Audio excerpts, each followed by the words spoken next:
on the road. So there is this weather warning in force. Please take a closer look at the Met Office website and app for more details on the warning. But the rain is likely to linger all through Thursday and into Friday.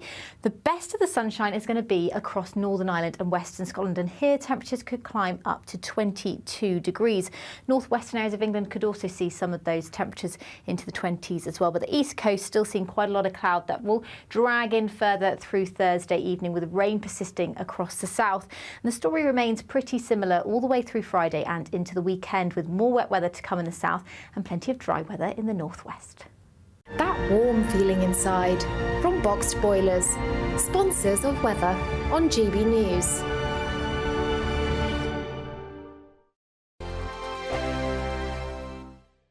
This is your chance to win a £36,000 secret salary in the latest Great British Giveaway. That's like having £3,000 each month for an entire year. Extra cash in your bank account that you can do whatever you like with. Take a year off and keep it to yourself. You don't even need to tell the taxman, as it's totally tax-free. For a chance to win £36,000 in tax-free cash, text cash to 63232. One entry costs £2 plus one standard network rate message, or text bonus to 63232. 5 entries cost £5 plus one standard network rate message. You can enter online at gbnews.com/win. Entries cost £2, or post your name and number to GB08 PO Box 8690 Derby DE1 9TT. UK only. Entrance must be 18 or over. Lines close at 5 p.m. on the 25th of October. Please check the closing time if listening or watching on demand. Good luck.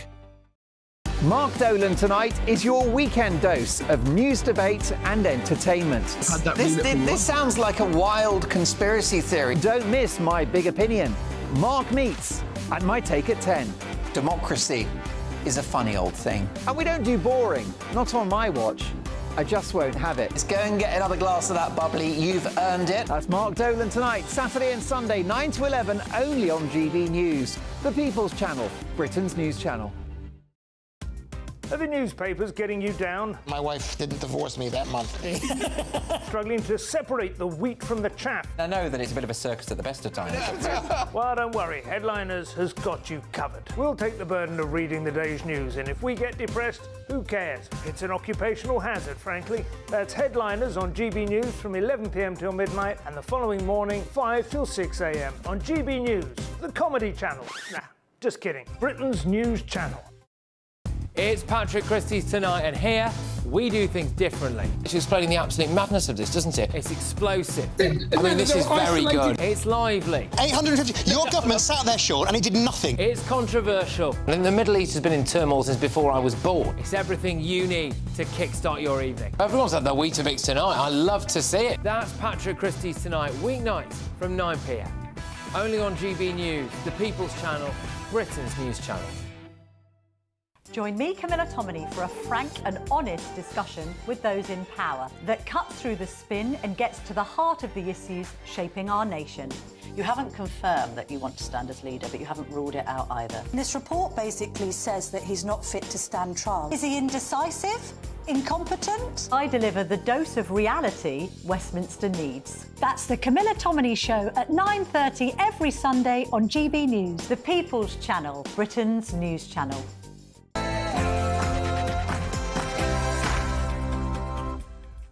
Very good afternoon to you. It's 3 p.m. Welcome to the Martin Daubney Show on GB News. I'm Ben Leo, broadcasting live from the heart of Westminster and all across the UK. Coming up, the Grenfell inquiry's final report has shamed successive governments, accusing them of ignoring constant warnings about the building's safety. The families of the victims have also said they suffered institutional indifference from those charged with protecting their homes. And the final countdown has begun for results in the first round of the Conservative leadership election. Find out who will get the boot in less than half an hour as we go live to Parliament for the results and the fallout. And elsewhere, the Prime Minister faced angry MPs from both sides of the ballot box today as he tried to defend cuts to the winter fuel allowance. Sir Keir Starmer was also questioned on Israel and tax rises. We'll have all the fallout from today's PMQs shortly. And less than 24 hours after the tragedy in the English Channel, more small boats left France for the dangerous journey to Britain overnight. The boats were carrying migrants who are once again risking their lives. But the question begs, why is no action being taken to stop them? It's all coming up in your next hour.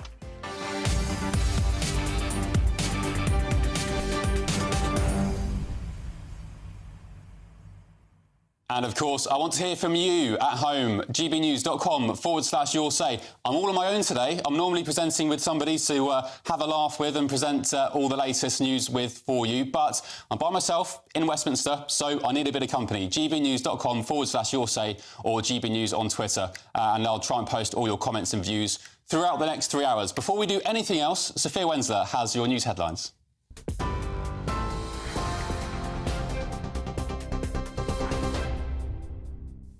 Ben, thank you. Good afternoon. It's 3:01. I'm Sophia Wensler in the GB newsroom. Your top story this hour.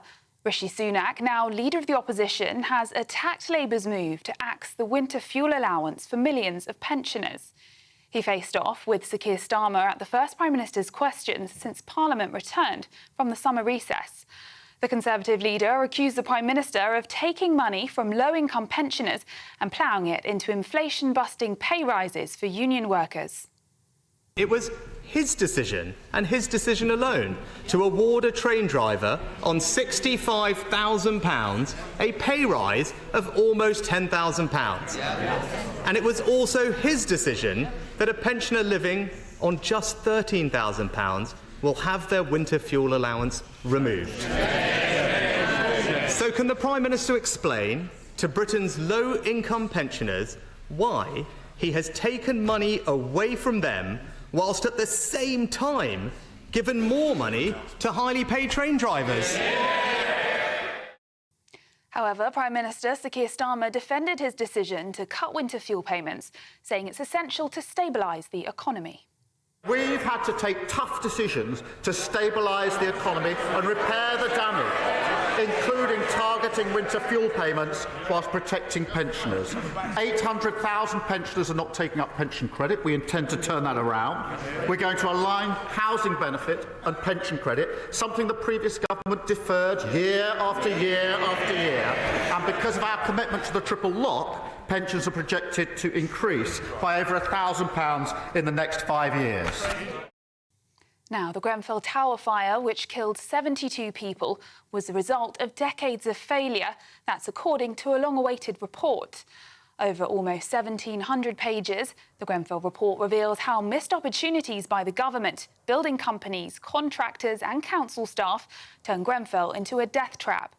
Families and survivors of the deadly blaze 7 years ago say today's final damning report shows they were failed by calculated dishonesty and greed. Met Police Deputy Assistant Commissioner spoke a while ago, emphasising the scale of the investigation. Our criminal investigation into the Grenfell Tower tragedy is one of the most largest and complex investigations the Met Police has ever undertaken. Our investigation started in June 2017 and continues to this day. I have a team of 180 investigators working on this full-time, plus many others who support the investigation, particularly expert witnesses.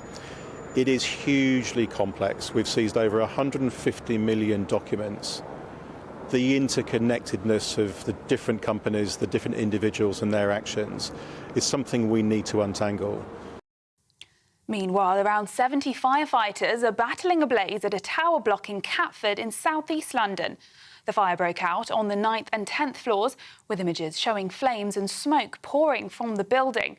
The London Fire Brigade confirmed it's received at least 50 emergency calls, deploying 10 fire engines to the scene. Crews from nearby stations are working to contain the fire, which started just before 1 p.m, though the cause remains unknown. In other news, hundreds of migrants have attempted to cross the Channel just hours after 12 people, including a pregnant woman and 6 children, died when their boat sank. Earlier, French police stormed a beach to stop around 200 others from attempting the crossing. Dramatic footage also showed people wading out into the water, many not wearing life jackets, before pushing away from the shore. Over 30 people have died in crossings this year as concerns grow about overcrowded boats, increasing fatal risks. 4 of the 5 children arrested over the murder of an 80-year-old Bim Coley have been released without charge. Coley was attacked while walking his dog in Franklin Park in Braunston Town near Leicester on Sunday and later died in hospital. A 14-year-old boy remains in police custody as investigations continue. The group, aged between 12 and 14, were initially arrested on suspicion of murder after a post-mortem revealed Coley died from a neck injury. Police are urging anyone with information about the attack to come forward. Now, England's GP services face a critical tipping point. That's according to a new study. Researchers from University College London found that while the NHS workforce grew by 20% from 2015 to 2022, the number of GPs per 1,000 patients fell by 15%. GP practices also dropped by 20% over the last decade, despite an 11% rise in patient registration. Concerns are growing over the increasing reliance on non-medical staff, with experts warning this could impact the quality of care. The government has promised reforms, including hiring more GPs and raising pay. And Conservative MPs will kick off the first round of voting today to choose a successor to Rishi Sunak. The initial ballot set for this afternoon will begin narrowing the field of 6 candidates, with further rounds throughout September, whittling the contenders down.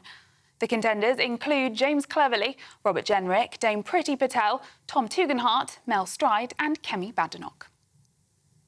Those are the latest GB News headlines for now. I'm Sophia Wensler, more in half an hour.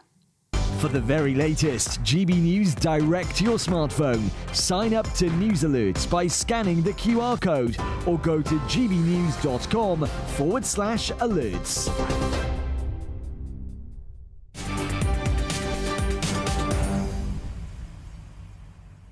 Thank you, Sophia, and welcome back. Good afternoon to you. Ben Leo covering for Martin Daubney today and tomorrow. Now, the Prime Minister says that he's taken hard decisions to stabilise the economy following backlash for cutting the winter fuel allowance and refusing to rule out certain tax rises in October. In his first PMQs back following the summer break, Sir Keir Starmer defended his policies as a result of the, quote, absolute chaos that his government inherited when they came to power. The Prime Minister wants to do what we have to do in relation to the winter fuel allowance, but we have to take the tough decision to stabilise our economy to ensure that we can grow it for the future. And as I've said, we are working hard on pension credit. We're allowing housing benefits, which they didn't do for years, and over 5 years, this projected increase of up to £1,000 for those on pensions. We are taking tough decisions that they don't. OK, well, let's get the reaction now from political commentator Nigel Nelson, who joins us live. Good afternoon, Nigel. Thanks for joining me. How do you think Sir Keir performed in his first PMQs back? Twitter, at least, the Twitterati, was saying that Rishi wiped the floor with him. Well, I think it was a bit of a lacklustre PMQs one way and another. I mean, it was really expected that Rishi Sunak would go on the winter fuel allowance, and I can understand why he did. It's obviously Keir Starmer's Achilles heel. And so it left the Prime Minister in the position of repeating the mantra that he's had all the way along, that it's the mess the Tories left the country or the country's finances in that has forced him to take this measure. I mean, really what it comes down to is that the winter fuel allowance is one of the few and perhaps the only way you can get an instant 1.4 billion this year. So that's why Labour have done it. I wish that they hadn't, but that's what they did. Well, Nigel, they could start with the £11 billion they're sending to Africa for climate aid. I mean, you get 10 times bang for your buck there. Well, there's always the argument about international aid. I mean, what the government would argue is that international aid actually helps Britain. It opens trade routes. It doesn't help our cold and freezing pensioners. Does it? I mean, who's more? It's a serious point. Who's more important? Our cold and freezing pensioners who have grafted for this country for decades, or some climate projects, you know, in Timbuktu? They're both important, but I'm with you when it comes down to the pensioners. I don't think what Labour should be doing is getting rid of the winter fuel allowance. What I think they should have done is roll that payment into the basic pension, and as a result of that, people who don't need the money, people who have got a higher pension income, would give an awful lot of it back in tax. So it would still save Rachel Reeves money. What is against that is it wouldn't happen instantly. And this is the area that Rachel Reeves has to explain why she needs that money now rather than actually over a period of time. Yeah, and Rishi Sunak, who Sir Keir Starmer on 3 occasions referred to as the Prime Minister, which got lots of giggles and laughs from the benches behind him and in front of him. Rishi Sunak made the point by saying, listen, Sir Keir Starmer, you may claim that you've inherited an economic nightmare, which, again, he pointed out wasn't quite true. The fastest-growing G7 economy in the G7, interest rates falling, mortgages falling. So is he telling fibs? You know, it's argued. But he had the choice to pick on pensioners to give to train drivers. He had the choice to pick on pensioners to give to doctors. Yes, I mean, when we're taking pay rises, that it comes down to, first of all, when it came to nurses and teachers, that was a pay review body recommendation, and there's not much point having a pay review body if you keep ignoring their advice. Part of the black hole was caused by the fact that we knew the pay review bodies were going to come back higher than 2%, but the Tory government had only budgeted for the 2%. When it comes to the train drivers, the reason for that was to try and end the strike action. And the big question there is, just because somebody is paid quite well, does that mean they should always have their pay frozen? So I don't think you can actually turn around and say, well, OK, as Rishi Sunak did, a train driver earns $65,000 a year, therefore train drivers should never get a pay rise. And Nigel, there was a point when one MP from the Conservative benches questioned Sir Keir Starmer on his recent popularity poll, saying, you know, you're at a worse rating in a very, very long time, I think a record for Starmer himself. And Sir Keir replied, to his credit, with quite a decent barb, saying, I'm not going to take lectures from people who aren't in government anymore. Well, I mean, I think Keir Starmer is learning the realities of government, which is not quite so much fun as being in opposition. And certainly because he's taking a load of unpopular decisions, it'll probably get worse, by the way, when the budget comes along, that his popularity rating has fallen. I mean, it just goes with the job, basically. Yeah, it's going to be interesting in October, as you said. I mean, if they do hike capital gains tax, which will probably happen to 45% to reflect the higher rate of income tax, that's another whole load of people who are going to be very miffed off with this government. But Nigel Nelson, thank you for joining me. Appreciate it. We'll catch up soon. The other big story today, of course, was this landmark report into the Grenfell Tower disaster. It showed that the 72 deaths caused by the fire that engulfed the tower block were indeed avoidable. The report also accused the government of ignoring systematic problems with the building's safety and labelling concerned residents as troublemakers. And in response, the Prime Minister apologised to the families of the victims and said the country had failed them. Well, I'm joined now by our political correspondent, Catherine Forster, with the latest on this. Good afternoon, Catherine. A very sombering and sobering day indeed. So many chances for this tragedy to be avoided from the tenant management company, from successive governments, from the manufacturers of the cladding. But indeed, this isn't the end of it because the police investigation isn't yet concluded, despite the inquiry finishing. Yes, good afternoon, Ben. We're nearly 7 years, over 7 years, since this tragedy that took 72 lives. We've got the final report. There is blame pretty much right across the board, as you say.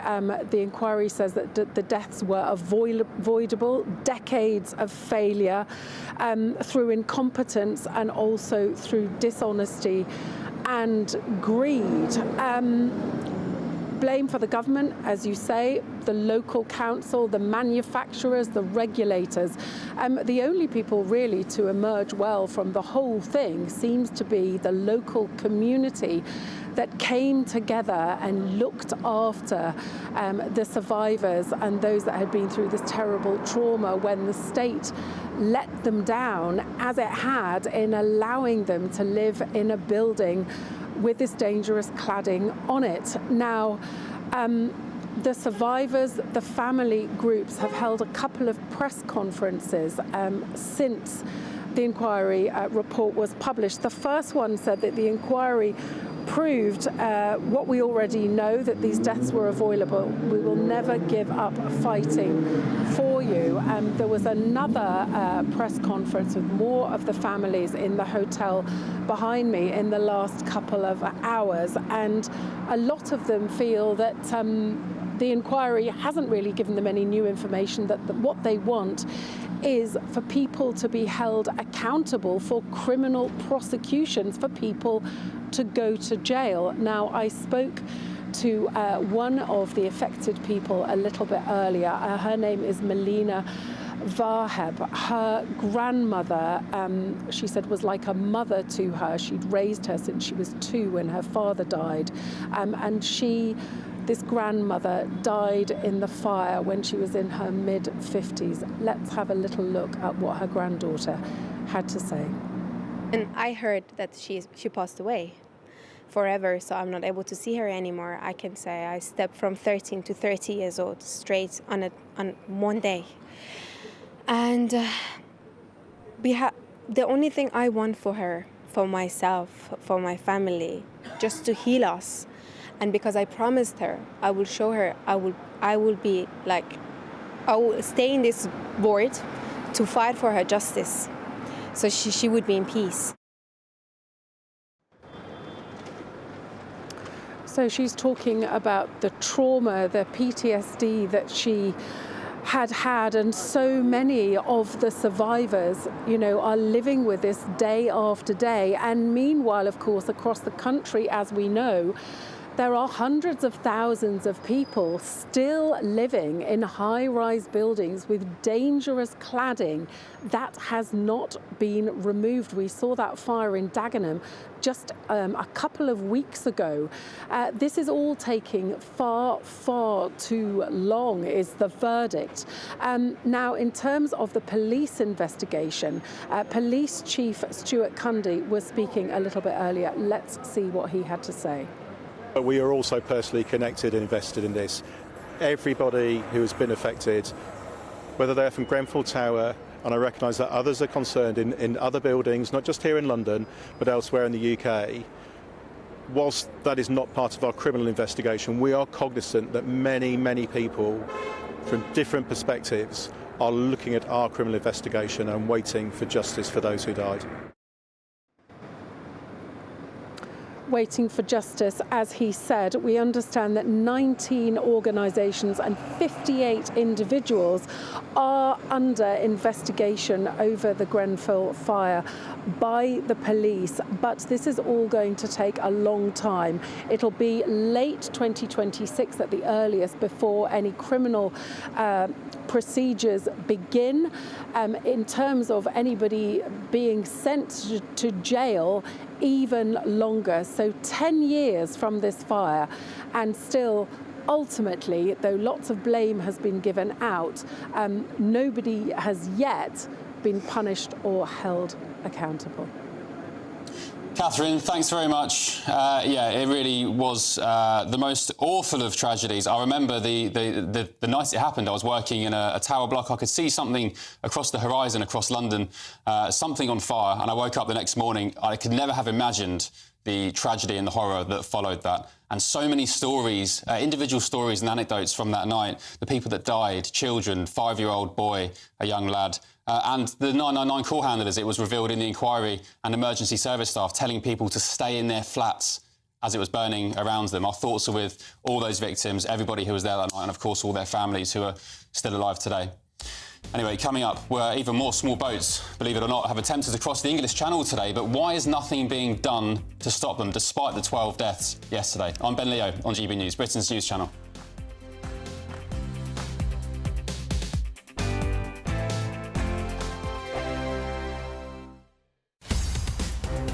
In the GB Newsroom, we bring you the news as it happens. With our team of dedicated journalists across the UK, we're ready to keep you up to date with what's happening every half an hour, every single day. Bulletins here on GB News, the People's Channel, Britain's news channel. I'm Christopher Hope. From pop stars to politicians, I'll interview anybody in a pub who's got a political opinion. Join me every Friday on Spotify, Apple Podcasts, YouTube or gbnews.com, or wherever you get your podcasts. This is GB News, the People's Channel. Nana Queer, weekends from 3 p.m. So Prince Harry, apparently, Operation Bring Harry In from the Cold. Do you feel there's any truth to this?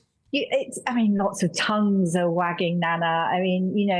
We heard that he was at the memorial for Lord Robert Fellows, and obviously William was there as well.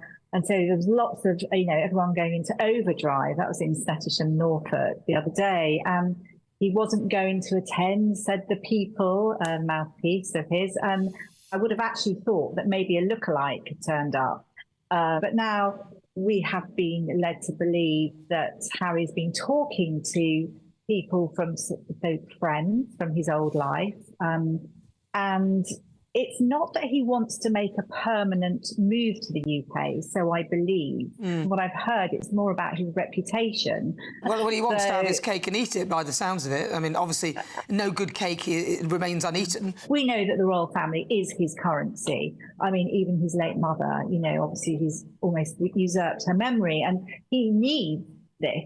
He needs this to make money. Of course, he raced in for Lord Robert Fellows' memorial service. So there's lots of ambiguous behaviour, and he is going to be, in New York. We call it the silly season, don't we? And we're also looking. There's lots of different stories that are coming out, but he needs to sell stuff. He's going to be in New York, and it's. We've got to remember the enormous amount of hurt and offence. Prince William absolutely reeling. Poor Princess Catherine. Spare book coming out at the most awful time. And you've got the Netflix series. It's absolutely, this is a rehabilitation strategy. GB News, the People's Channel.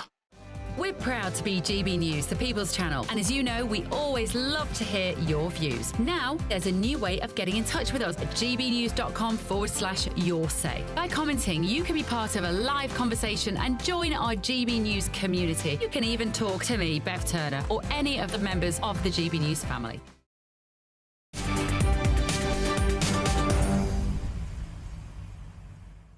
Hello, welcome back. Ben Leo in for Martin Daubney this afternoon only on GB News. Now, less than 24 hours after 12 people died crossing the English Channel, more small boats, believe it or not, have attempted the dangerous journey. Dozens of people were seen in Calais this morning charging across the beaches, with French police attempting to stop them making the trip, with provisional Home Office stats showing 317 migrants arrived in the UK yesterday. Well, let's get the latest with our national reporter, Charlie Peters. Good afternoon, Charlie. It beggars belief, really, that after, by any sense, a massive tragedy in the Channel just 24 hours ago, scores and hundreds more would try the journey again the next day.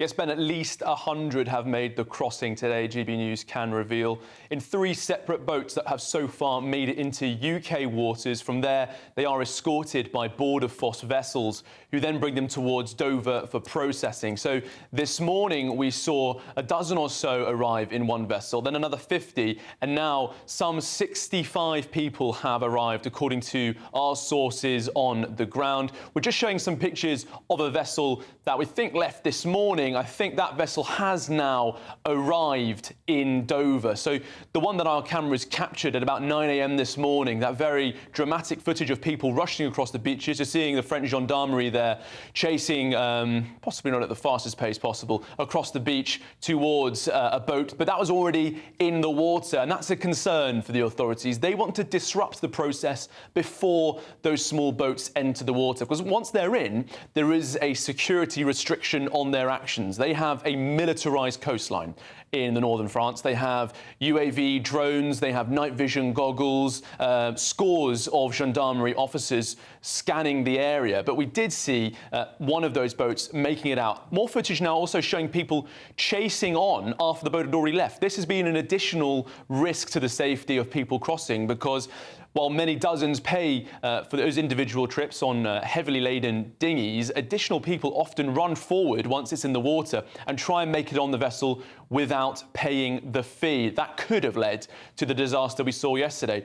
Now, I think we can show you some footage of the most recent arrival of Dover captured. Now, these are the men who were on the boat we saw just earlier, which was leaving northern France this morning at 9 a.m. They've arrived in Dover in the last hour, making this another 100-plus day of arrivals in Dover. Now, at least 8,000 people have made the crossing since Labour came to power on July the 4th. We've also had some 21,000 crossings already this year, a little bit ahead of where we were this time last year. And it comes as the French Interior Minister last night said that Britain was to blame for the small boats crisis. And he pointed very specifically at our lax employment rules. That's his perspective, that not enough is being done to clamp down on asylum seekers and those crossing the Channel, working in our industries, potentially through the gig economy and the black economy, the underground labour. Well, that perspective has attracted quite a lot of reaction today. Tory Smith, the former Director General of Border Force, told me that he's not entirely wrong. There are many pull factors towards people coming to Britain. There's a reason why they're taking that perilous journey, possibly because they know that a hotel is waiting for them on the other end and there are opportunities to work. But at the same time in France, there are hundreds of thousands of illegal migrants, many of them working without the right to work. And also, this fundamentally is not about, this is the view of Tory Smith, the activities and opportunities in Britain. Fundamentally, the reason that this is happening is because people are taking the decision to get on the small boats, to give money to people smugglers, and to continue to contribute to that billion-dollar organised criminal enterprise.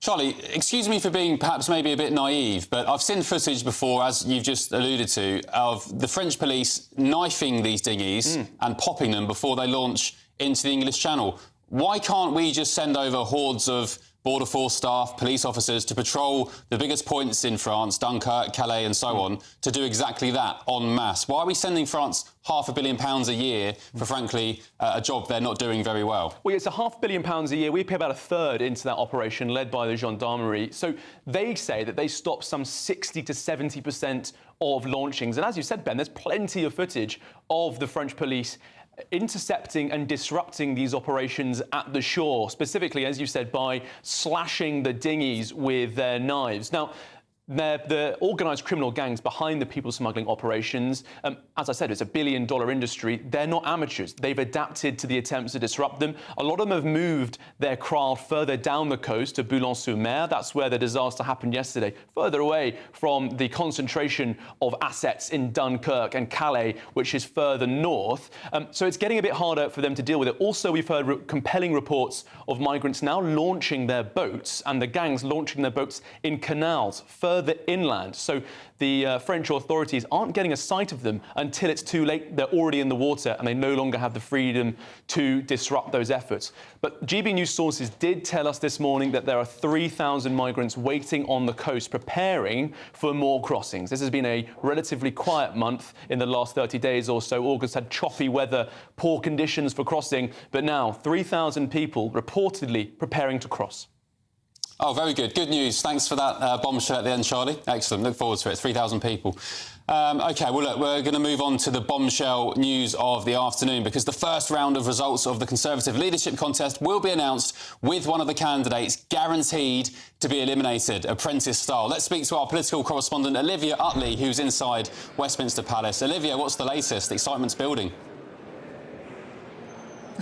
Well, yes, it's finally hotting up in the seemingly endless Conservative leadership race. MPs are sequestered away in committee room 14, and we are expecting to hear the result in a few minutes. It's expected that Kemi Badenoch, who at the moment seems to be the favourite among party members, and Robert Jenrick, who is at the moment the most popular among MPs who have declared their support, they're expected to sail through with great ease. Suella Braverman, it's expected, will get through as well, as will James Cleverly. And then The question marks are really over Priti Patel, the former Home Secretary under Boris Johnson, and Mel Stride. One of those two will be knocked out today. It does seem at the moment, as I say, as though Jenrick and Badenoch are the favourites, but the contest really is still very, very wide open. There are, of course, only 121 Conservative MPs left in that rump of the Conservative Party after the demolition in July, and over half of those, haven't yet declared who they're supporting in this first round. So it could all change at the last minute, but at the moment it does look as though either Priti Patel or Mel Stride will probably be knocked out. Yeah, I was just looking at the Conservative Con Home poll, which has Kemi Badenoch at 34%, leading the charge at the top of the polls to become the next leader. And as you said, Robert Jenrick is second on 18%. So a bit of a big lead Kemi's building for herself at the top there. Oh, she absolutely is. The question is, how popular is she among Conservative MPs? There are some Conservative MPs who I've spoken to in the last couple of weeks who do like Kemi, who like what she stands for, but is worried by her temperament, is worried that she can be a little bit sort of ratty. They're coming through now, Olivia, so I'll just interrupt you and we'll go live to the Commons.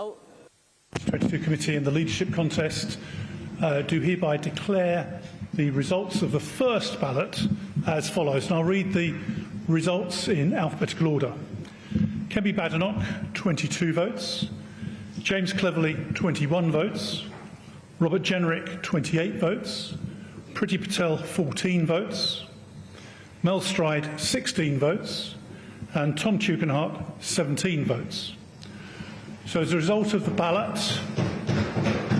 Priti Patel is eliminated from the contest, and there'll be a further ballot next Tuesday to reduce the list from 5 to 4 candidates, who will then be going to the Conservative Party conference. Thank you very much for your attendance, and we look forward to the ballot next week. There we go, Olivia. Priti Patel dumped out of the contest with just 14 votes. Shortly behind her, by the skin of their teeth, Mel Stride on 16 votes, Tom Tugendhat on 17. And the surprise there, Olivia, Kemi with 22, James Cleverly with 21, but leading the way by some margin, Robert Jenrick, 28 votes. But Priti Patel on 14, she's out. Priti Patel is now out. Robert Jenrick, yeah, not that surprising that he's the favourite among Conservative MPs. We knew he was more popular with Conservative MPs than Kemi Badenoch. I mean, as we expected, those two are well in the lead, but still it all is very, very close together. You've got sort of 22, and then the next sort of pack of MPs, if you like, you've got Tom Tugendhat on 17. That's only 5 votes in it. You don't have to have very many people to change their minds to see that all changing up. And of course, there is a lot of time left. That number 5 will be whittled down to 4 on Tuesday. Those 4 will have a sort of political beauty pageant at the Conservative Party conference at the end of the beginning of October.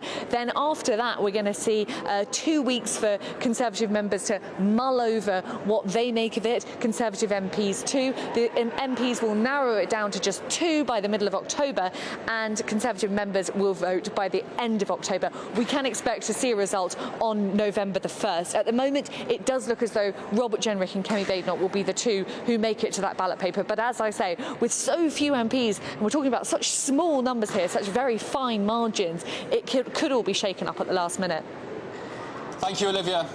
Exciting stuff. A stark contrast, the support from MPs and compared to the membership. I imagine that many Tory members won't be happy that Priti has gone, because she probably, I would argue, would have been one of the favourites. We're going to continue this after the break. Olivia's hopefully joining us, and I've asked Priti and her team to see if they'll join us for some instant reaction. Where will Priti's votes now be going? Who will get a boost from her exit out of the Tory leadership race? This is Ben Leo covering for Martin Daubney. Back in a tick. Good afternoon. Welcome to your latest GB News weather update brought to you from the Met Office. Some sunshine to come for some of us through the rest of the day, and out of the wind it's not feeling too bad, but for many of us a risk of showery outbreaks of rain through this evening. We're starting to see an easterly wind developing, particularly across parts of eastern Scotland, northeastern England, so that will drag in a bit more cloud, and with that northeasterly wind dragging showers down from the northwest through the Irish Sea, there's a risk of some showers across more southern areas of Wales, the west coast of England as well. We'll also see some rain intensify across the south coast of England, and there is a rain warning in force from around 9 o'clock this evening across southern areas all the way through until Friday evening. So it's the start of quite a wet period for southern areas through tonight. Further north, though, it is turning much drier, particularly across western areas of Scotland, where it will be a clear and pretty settled night, in fact. So temperatures will fall away into single figures. Not quite as cold as last night, but still a fairly chilly start. Lots of sunshine around first thing, though, across Northern Ireland. We could see this low cloud lingering across northeastern coasts of England, as well as the east coast of Scotland first thing. But it's across the south of England and southern areas of Wales where we'll see pulses of heavy rain through Thursday morning. And after some heavy rain overnight tonight, there could be some trouble on the road. So there is this weather warning in force. Please take a closer look at the Met Office website and app for more details on the warning. But the rain is likely to linger all through Thursday and into Friday. The best of the sunshine is going to be across Northern Ireland and Western Scotland, and here temperatures could climb up to 22 degrees. Northwestern areas of England could also see some of those temperatures into the 20s as well, but the east coast still seeing quite a lot of cloud that will drag in further through Thursday evening, with rain persisting across the south. And the story remains pretty similar all the way through Friday and into the weekend, with more wet weather to come in the south and plenty of dry weather in the northwest. The latest GB News travel. Good afternoon. Hello again to you. I'm Jules Buckley. Queues for the westbound M67 from the A57 through towards the Hyde turn off at Junction 3. A collision means delays and that lane closure in place. 2 lanes are coned off on the southbound M6 as well. Junction 4 Coleshill down towards the Corley services. An obstruction there means we're seeing queues forming in both directions, particularly slow southbound with the 2 lanes shut. Issues around Parliament Square in Westminster. The southbound side has been shut between Bridge Street and Westminster Abbey, seeing queues towards Trafalgar Square back along Whitehall to Westminster Bridge and Victoria Embankment due to a serious collision. And if you're heading towards Old Stein, the A23 in Brighton, shut between Edward Street and Marine Parade by Paddy's Pier at the scene there of a collision. That's the latest. You can stay up to date throughout the day by visiting our website, gbnews.com.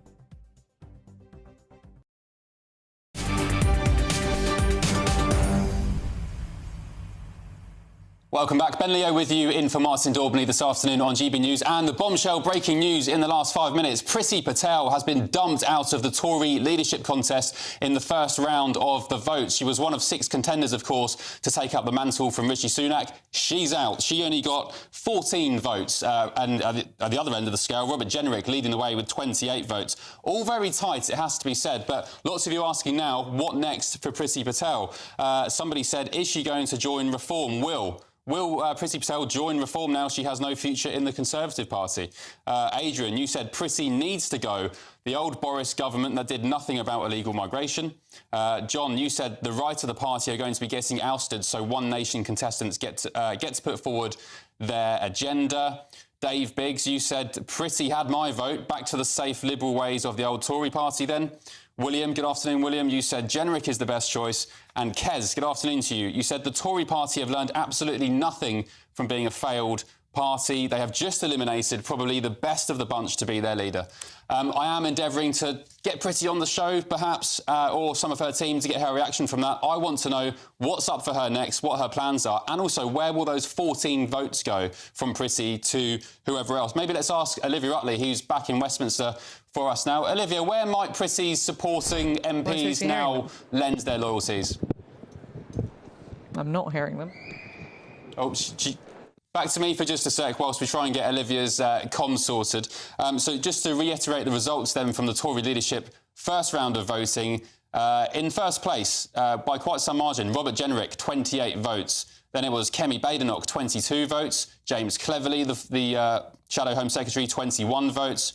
Then we had Tom Tugendhat on 17, Mel Stride by the skin of his teeth at 16, and last, with 14 votes and out of the race, Priti Patel. Have we got Olivia? Is she there? Not yet, not yet. Let's read some more views. It's going to be interesting, isn't it? Because the viewers, you say at home, and I'm hearing this from lots of Tory members, that there's a clear divide between the Tory MPs in Parliament, who lots of you, I would call, with respect, you'd call them One Nation wets, and then the choice of the membership, which is the more sort of centre-right, hardline right-wingers. The members know who they want. Lots of you saying you wanted Priti Patel, but the MPs in Parliament not getting too excited for her, unfortunately. Is it to do with her previous association with the Boris Johnson government as the Home Office Minister? She's been criticised, of course, I'd say quite deservedly, for failing to tackle migration, both legal and illegal migration, and she gave that rather interesting interview with our political editor Christopher Hope some weeks ago, saying that she wasn't sorry for the government's record, the Tory government's record on migration, had nothing to answer for, and more views are coming in. Dave the Rave, you say, I know Priti Patel is a favourite with GB News, but I don't recall her doing anything whatsoever to curtail illegal migration. Yeah, as I said. Lynn, good afternoon, Lynn. You said it will be the same old for the Conservatives. They needed Suella for true Conservative values. Suella Braverman, of course, not in the race. And same with Priti. It'll be interesting to see if she starts putting the feelers out to reform. Let's have a look elsewhere. Leaky, you say, I'm a Conservative member and fully expect that Jenrick and Badenoch will reach the final two. And Carol, you say, is Martin OK, as Ben Leo was on? Yes, Martin is fighting fit. He is taking over from Nigel Farage tonight at 7 p.m, so I'm covering for him. He's fine. You can see him later at 7 o'clock. Right, coming up, we head to Edinburgh to hear why the Scottish Government has announced £500 million worth of spending cuts. I'm Ben Leo on GB News. Back in a tick. This is GB News, Britain's news channel. This is a big old headache because we talk a lot about GP appointments, don't we? But certainly almost everyone I know struggles to see a dentist when they need one. Yes. You know the best time to go to a dentist? When? 2:30. 2:30. That's actually quite good. It's better than my gags. The guy that went into Goa, to India, to get his dental treatment, is that what you're talking about? Well, yeah, so tell us about that. I mean, this is how desperate people are to get treatment now. So what's the story? OK, the story is a guy couldn't get an appointment at the NHS, so he went all the way to Goa in India to get his dental appointment. Now, I think he probably just wanted to go on holiday, and he thought, I know, why don't I go on holiday to Goa and then get my teeth done? Look, people are travelling in their droves. There's whole aeroplanes full of people with medical tourists. Like in Turkey, you get a whole aeroplane with people with hair implants, things like that. Well, so, yeah. I was going to go to turkey teeth, isn't it? Turkey teeth. Turkey teeth. Well, now that's when they strip the tooth down and you have these little pegs. Yes, they strip them down. But in many cases, they strip them down far too low, so the nerve is exposed and it gets infected, and it's exposed to the elements. So you get infection in the tooth, and then you have to essentially take them all off. But by then, the infection spreads so far. I was getting my nails done the other day, which I don't do very often, and my nail technician said to me, is your dad still a dentist? And I said, yes. And she said, please, can I have an emergency appointment? I went to Turkey and I got my teeth done, and now they look incredible, but I'm in so much pain. They're all infected. She had 15 taken out from the top and 12 from the bottom, and it's an absolute disaster. But this is what people are feeling like they have to do. So medical tourism doesn't always work. No, but it shows, doesn't it, Alex, that people can't get their teeth sorted here, so they go elsewhere. Listen, do you floss, by the way? Don't floss. GB News, the People's Channel.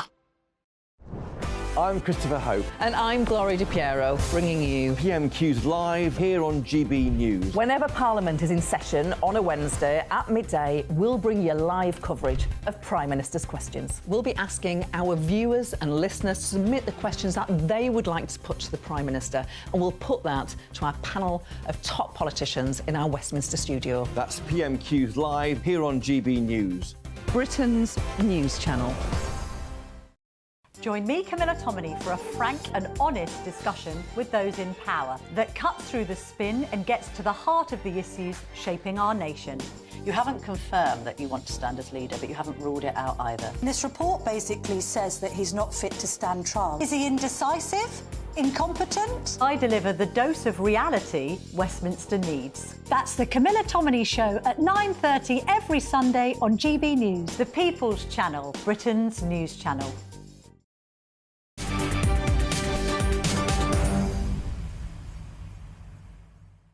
Welcome back and good afternoon. Ben Leo with you in for Martin Daubney this afternoon, only on GB News. And if you've just tuned in, breaking in the last 10 minutes or so, the results of the first Conservative Party leadership contest, where, surprise, surprise, or maybe not, Priti Patel has been dumped out with just 14 votes. She received the least amount of votes from her colleagues, her Tory MPs in Parliament. She's now out of the contest, and we are left with 5 contendees left. Leading the way with the votes, Robert Jenrick, 28 votes. Then it was Kemi Badenoch on 22. James Cleverly, the Shadow Home Secretary, on 21. He was in 3rd place. Then it was Tom Tugendhat on 17, Mel Stride on 16, and Priti Patel with just 14 votes. So very, very tight at the bottom. Lots of you asking now, what now for Priti Patel? Will she stay in the Conservative Party and support whoever may become the next leader? Will she perhaps maybe have a conversation with Nigel Farage and Reform? And also, I want to know where her votes now will go. Those 14 votes, who may they go to out of the other contenders? I think Olivia Utley has put 20p in the Lecky machine and she's got some comms. Olivia, can you hear me? Hello, Ben. Yes, I can hear you. I'm here with Peter Fortune, who is the new Conservative MP for Bromley and Bigham Hill. Peter, you backed James Cleverly, didn't you, the former Home Secretary? How do you feel about the result? I did back James, and I'm delighted with the result. I'd like to start by saying thanks very much to Priti for being part of this conversation. You know, she's been a wonderful advocate and champion for the party, and it's really great to hear her voice. But personally, yes, I'm supporting James. He's a great communicator, he's a great unifier. I think he's somebody who can bring the party back together, and I'm looking forward to supporting him into the next round. It does feel as though Robert Jenrick and Kemi Badenoch are the runaway favourites at the moment. Do you think James Cleverly really stands a chance of making it onto the final ballot paper? Isn't he a bit too tainted by the last government? Not at all. I think that James has every chance of going through to the next session. In fact, I'm sure of it. All of our candidates are great. That's what's been so wonderful about this competition. There's such talent on display. For James, we just need to look at his record. As chairman, he brought the party together, delivering a huge election result in 2019 with the help of Boris Johnson, of course. As Home Secretary, he's got a great track record tackling the boats coming across the Channel.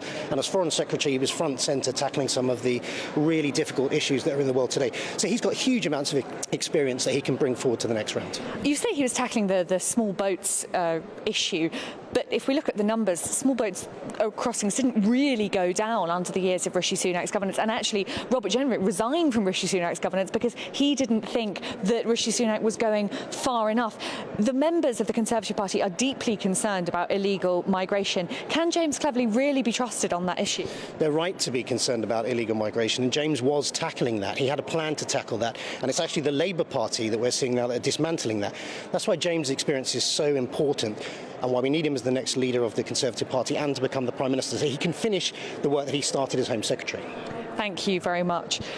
So that was Peter Fortune there supporting James Cleverly. His message is that James Cleverly has the experience and the talent from his previous time in office to serve again.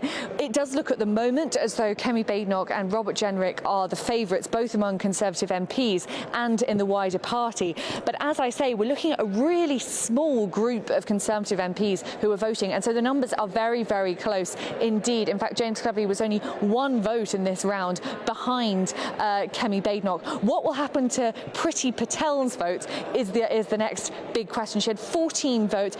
We expect those will be from the right wing of the party. Will those automatically go over to Kemi Badenoch and Robert Jenrick? That's the sort of assumption at the moment, but it's a little bit more complicated this time round. We're seeing all sorts of different characters from all sorts of wings of the party supporting very, very different candidates. So it might not be quite as straightforward as those 14 votes simply going to the 2 candidates who are perhaps seen as the most right wing of the bunch. Olivia, do you know if Michael Gove is still working with or milling around Kemi Badenoch these days? Because that's a concern of some Tory voters that I've spoken to, that Gove is in the background of her campaign. Well, that's a very good question. Kemi Badenoch sort of slightly distanced herself from Michael Gove most recently. That was the last thing we heard, but that was months and months ago. So we don't yet know for sure what, if any, role Michael Gove is playing in all of this. Kemi Badenoch's campaign only really took off in the last week or so. Most Conservative MPs almost took August off. Perhaps they needed it after that election demolition back in July. So we don't yet know the details of who's behind all of the different campaigns, but I expect it will emerge in the coming days. OK, Olivia, thank you very much. We'll catch up later in the show. Let's get your thoughts now again on gbnews.com/your say and on the emails. Let's have a look here. So, Gwen, you think Priti will join Reform, but Dave, you've replied to that and said, if she gets into Reform, I will not vote for Reform again. Interesting, isn't it? Nigel Farage, I think it was a few months back, he was asked about whether he would indeed join the Conservatives in the future if Reform made enough ground and it would make sense for him to cross the benches in the Commons. He said, why would I? They're old news. They're history. You know, they had their chance. More of those coming up. But first of all, let's get on to our next story where Scottish First Minister John Swinney has confirmed his priorities for the rest of the year after the devastating spending cuts, which, well, quite frankly, rocked Holyrood yesterday. The £500 million cuts will directly affect government services, including social support, healthcare and transport fares. And the First Minister, however, remains optimistic about the country's future in spite of the financial hardship. Who best to speak to than our man in the ground in Scotland, Tony Maguire, who's at Holyrood for us. Tony, what's the latest? Good afternoon on this rather warm day at Holyrood. So our focus is on those reflecting pools outside the front of the building. Not a view you usually get to see, but inside was obviously where the real action was this afternoon, with John Swinney delivering his programme for government now that the election is over. And of course he only took over this role about 2 weeks before that election was called. Quite interesting to go in feet first, essentially. His maison d'etre, he said, when he took over this role was to eradicate child poverty here in Scotland, not just some children but all children. He went on to talk about investing £1 billion into early learning and childcare, and promised that this government that he would now be leading, after 25 years of watching these statements and now finally delivering them, he said his government would provide a practical, not partisan, and affordable, impactful and deliverable programme for government. That is, of course, because the SNP now finds itself a minority government here in Holyrood, and he will need collaboration across the chamber to make sure some of his ideas go through. We also heard some hope for these long missing in action ferries. 3 of the supposed 6 ferries being worked on at the minute will enter during this next term of Parliament. We also heard more about the ideas for building houses. 600 million getting put into affordable housing and 40 million on refurbished stock. And there was more about investing more 500 million in green energy and the wind farms offshore in Scotland to hopefully claw back 1.5 billion in investment. But as you say, this is all against that backdrop of yesterday's quite historic and perturbing budget cuts, around 500 million, which has caused many to raise an eyebrow at some of the big figures getting passed out here today. But of course, by law, the Scottish Government has to balance the books year on year. You know, and it was pointed out as well that in terms of child poverty, it's going to be expensive. I mean, last year alone, the Scottish child payment cost more than 450 million, not too far off the amount of those budget cuts yesterday. So the opposition parties, well, they're getting their questions in with the First Minister just now, but certainly it's going to be quite a few hours until we're finished pouring through all of these figures and all of these promises and working out just how many of them the SNP government here is going to be living up to against yesterday's cuts. And just in 30 seconds, Tony, apparently GB Energy is going to be based in Aberdeen. Is that going to be a boost for the economy and jobs up there?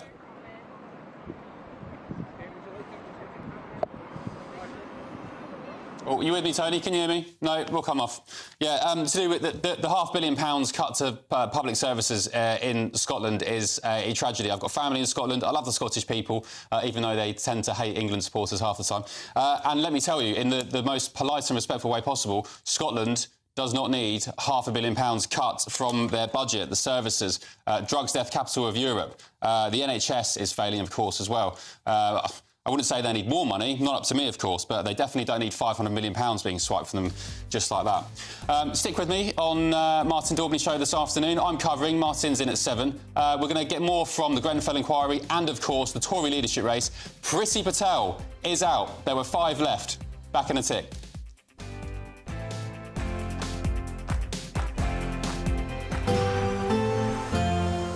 A brighter outlook with Box Solar, sponsors of weather on GB News. Good afternoon. Welcome to your latest GB News weather update brought to you from the Met Office. Some sunshine to come for some of us through the rest of the day, and out of the wind it's not feeling too bad, but for many of us a risk of showery outbreaks of rain through this evening. We're starting to see an easterly wind developing, particularly across parts of eastern Scotland, northeastern England, so that will drag in a bit more cloud, and with that northeasterly wind dragging showers down from the northwest through the Irish Sea, there's a risk of some showers across more southern areas of Wales, the west coast of England as well. We'll also see some rain intensify across the south coast of England, and there is a rain warning in force from around 9 o'clock this evening across southern areas all the way through until Friday evening. So it's the start of quite a wet period for southern areas through tonight. Further north, though, it is turning much drier, particularly across western areas of Scotland, where it will be a clear and pretty settled night, in fact. So temperatures will fall away into single figures, not quite as cold as last night, but still a fairly chilly start. Lots of sunshine around first thing, though, across Northern Ireland. We could see this low cloud lingering across northeastern coasts of England, as well as the east coast of Scotland first thing. But it's across the south of England and southern areas of Wales where we'll see pulses of heavy rain through Thursday morning. And after some heavy rain overnight tonight, there could be some trouble on the road. So there is this weather warning in force. Please take a closer look at the Met Office website and app for more details on the warning. But the rain is likely to linger all through Thursday and into Friday. The best of the sunshine is going to be across Northern Ireland and Western Scotland, and here temperatures could climb up to 22 degrees. Northwestern areas of England could also see some of those temperatures into the 20s as well, but the east coast still seeing quite a lot of cloud that will drag in further through Thursday evening, with rain persisting across the south. And the story remains pretty similar all the way through Friday and into the weekend, with more wet weather to come in the south and plenty of dry weather in the northwest. That warm feeling inside from Boxed Boilers, sponsors of weather on GB News.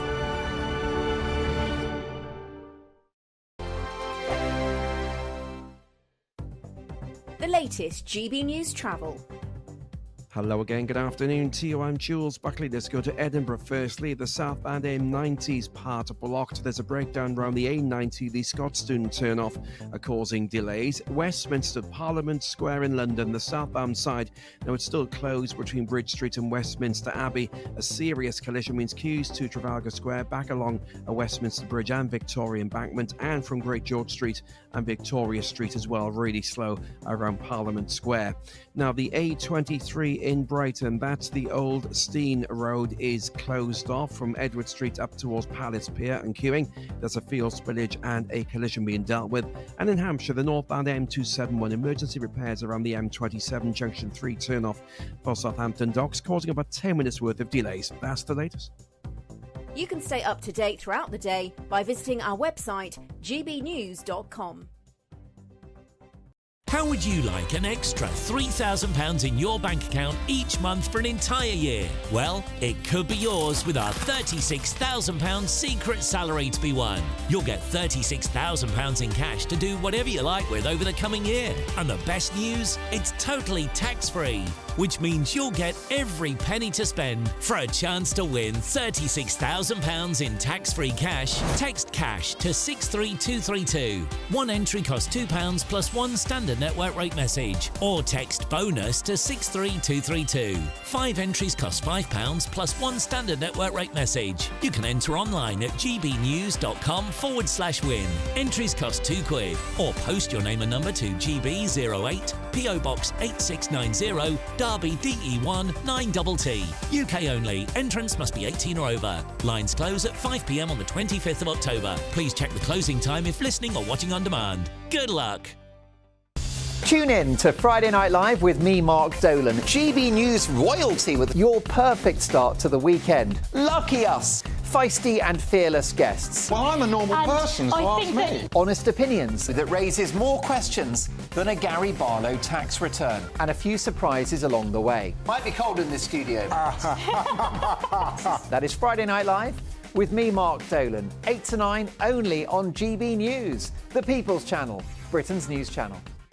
Hi there, I'm Michelle Dewberry and I'm going to take a second to tell you all about my show, Dubes & Co. We start off with the issues of the day. We then bring in both sides of the argument. We get rid of the disrespect. And then you throw me into the mix. And trust me, I'll tell it exactly how it is. And then, of course, the magic ingredient, you at home. We mix it all together and what have we got, in my opinion, the best debate show in town. Monday to Friday, 6 till 7 on GB News, Britain's news channel.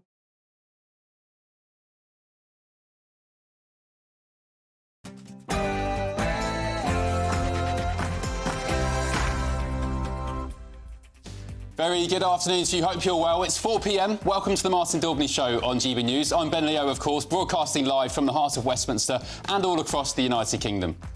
The Grenfell inquiry's final report has shamed successive governments, accusing them of ignoring constant warnings about the building's safety. The families of victims have also said they suffered, quote, institutional indifference from those charged with protecting their homes. And a huge shock in the last 15 minutes or so in the Conservative leadership race as Priti Patel has been eliminated following the first round of voting. We'll have more on that, as well as what it means for the Conservative Party and Priti and her future in just a tick. And elsewhere, the Prime Minister faced angry MPs from both sides of the ballot box today as he tried to defend cuts to the winter fuel payments. Sir Keir Starmer was also questioned on Israel and tax rises. We'll have all the fallout from today's PMQs. And less than 24 hours after the tragedy in the English Channel, more small boats left France for the dangerous journey to Britain. The boats were carrying migrants who were once again risking their lives, but the question begs, why is no action being taken to stop them? That's all coming up in your next hour.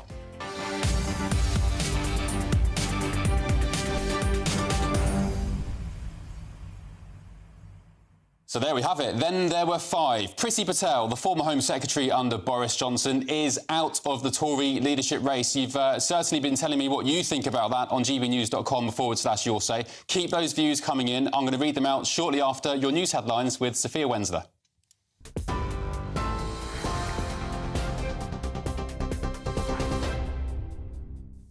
Ben, thank you. Good afternoon from the GB newsroom. It's just gone 4 o'clock. Your headlines. Rishi Sunak, now leader of the opposition, has attacked Labour's move to axe a winter fuel allowance for millions of pensioners. He faced off with Sir Keir Starmer at the first Prime Minister's questions since Parliament returned from the summer recess. The Conservative leader accused the Prime Minister of taking money from low-income pensioners and ploughing it into inflation-busting pay rises for union workers. It was his decision, and his decision alone, to award a train driver on £65,000 a pay rise of almost £10,000. And it was also his decision that a pensioner living on just £13,000 will have their winter fuel allowance removed. So can the Prime Minister explain to Britain's low-income pensioners why he has taken money away from them whilst at the same time given more money to highly paid train drivers? However, Prime Minister Sir Keir Starmer defended his decision to cut winter fuel payments, saying it's essential to stabilise the economy. We've had to take tough decisions to stabilise the economy and repair the damage, including targeting winter fuel payments whilst protecting pensioners. 800,000 pensioners are not taking up pension credit. We intend to turn that around. We're going to align housing benefit and pension credit, something the previous government deferred year after year after year. And because of our commitment to the triple lock, pensions are projected to increase by over £1,000 in the next 5 years. Now, the Grenfell Tower fire, which killed 72 people, was a result of decades of failure. That's according to a long-awaited report. Over almost 1,700 pages, the Grenfell report reveals how missed opportunities by the government, building companies, contractors and council staff turned Grenfell into a death trap. Families and survivors of the deadly blaze 7 years ago say today's final damning report shows they were failed by calculated dishonesty and greed. The Deputy Assistant Commissioner of the Met Police spoke a short while ago, emphasising the scale of the investigation. Our criminal investigation into the Grenfell Tower tragedy is one of the most largest and complex investigations the Met Police has ever undertaken. Our investigation started in June 2017 and continues to this day. I have a team of 180 investigators working on this full-time, plus many others who support the investigation, particularly expert witnesses. It is hugely complex. We've seized over 150 million documents. The interconnectedness of the different companies, the different individuals and their actions is something we need to untangle.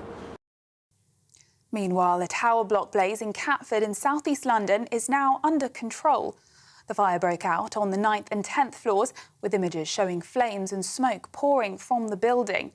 The London Fire Brigade confirmed it received at least 50 emergency calls, deploying 10 fire engines and 70 firefighters to the scene. There are currently no reports of any injuries.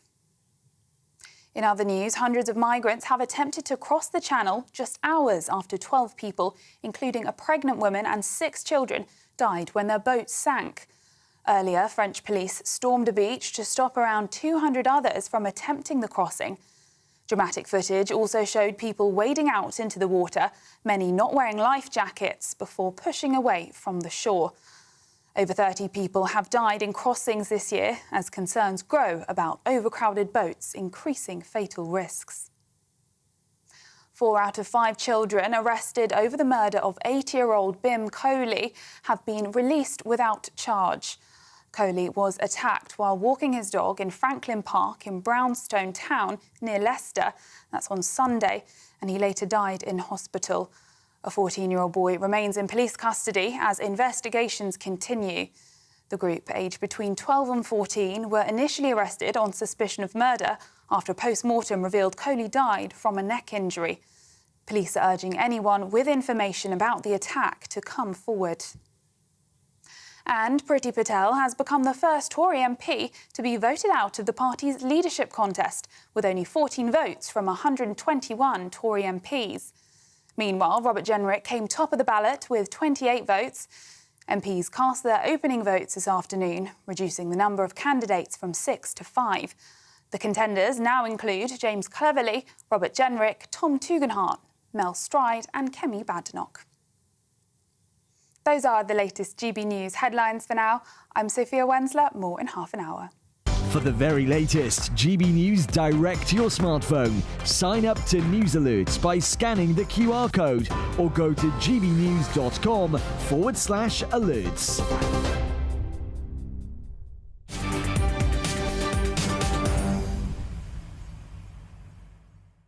Good afternoon, hope you're well. Ben Leo in for Martin Daubney this afternoon on GB News. Now, they've waited 7 long years for it, but a landmark report into the Grenfell Tower disaster shows that the 72 deaths caused by the fire that engulfed the tower block were indeed avoidable. The report also accused the government of ignoring systematic problems with the building's safety and labelling concerned residents as troublemakers. In response, the Prime Minister apologised to the families of the victims today and said the country had failed them. Let's get the latest from our political correspondent, Catherine Forster. Good afternoon, Catherine. What's the latest, please, on this pretty harrowing 7 years we've endured? Yes, good afternoon, Ben. It really is. 54 adults and 18 children died in that horrific fire over 7 years ago now, and still no sign of justice. We have a 1,600-page report, the result of the public inquiry, years in the making, finding that the deaths were all avoidable, talking of decades of failure by central government and other bodies in positions of responsibility in the construction industry. There is blame pretty much across the board for the government, for the local council, for the tenant management organisation, for the cladding companies, for the architectural firm. Now, the inquiry said that largely people were failed through incompetence, but in some cases by dishonesty and greed, particularly the cladding companies that knew that this cladding shouldn't be put on buildings over 18 metres, that there was a huge fire risk, and it was done anyway. Now, the families, of course, have been through this incredible trauma. I was talking to a gentleman, Hissam, a little bit earlier. Let's look at what he had to say. I lost 6 family members, my mother, Syria, my sister, Nadia, and my 3 nieces, Mirna, Fatima, and Zainab, and my brother-in-law, Basim. Well, what I would like to see happen is for us to be given our justice, but unfortunately we will not be given justice. The reason why is because the previous government opened an inquiry on the 2nd day of the fire, and this has clashed, running a criminal investigation parallel to an inquiry. We were promised that they wouldn't clash. However, it has interfered with our justice. It's taken the heat out of the situation, and it's an abusement of power. We were not consulted, we were not informed, we didn't have solicitors back then, and some people didn't even know what an inquiry was. So we have been taken advantage of. Yes, what Hissam says there, that's something that I've heard over and over again. What these people want is justice. They want those that were responsible held to account. They want criminal prosecutions.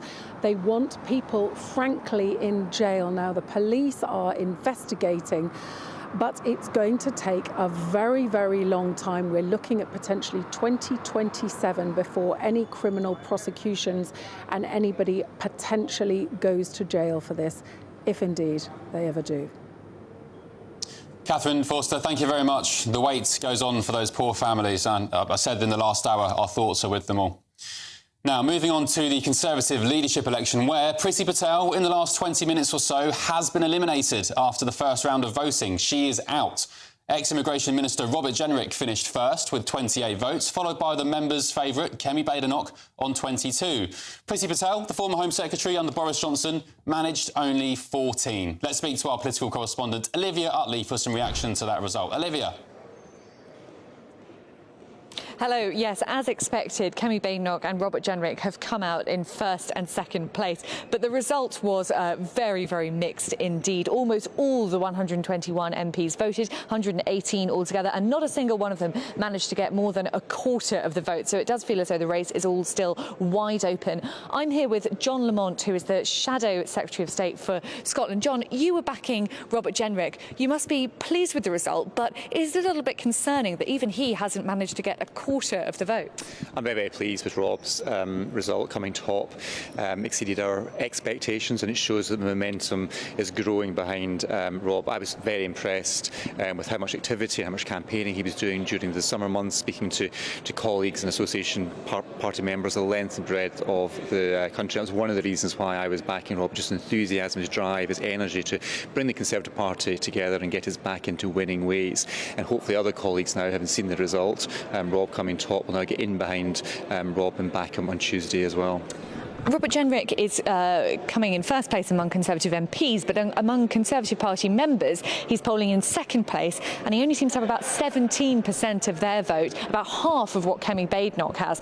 Even if he does make it to the final two, do you think he really stands a chance of winning?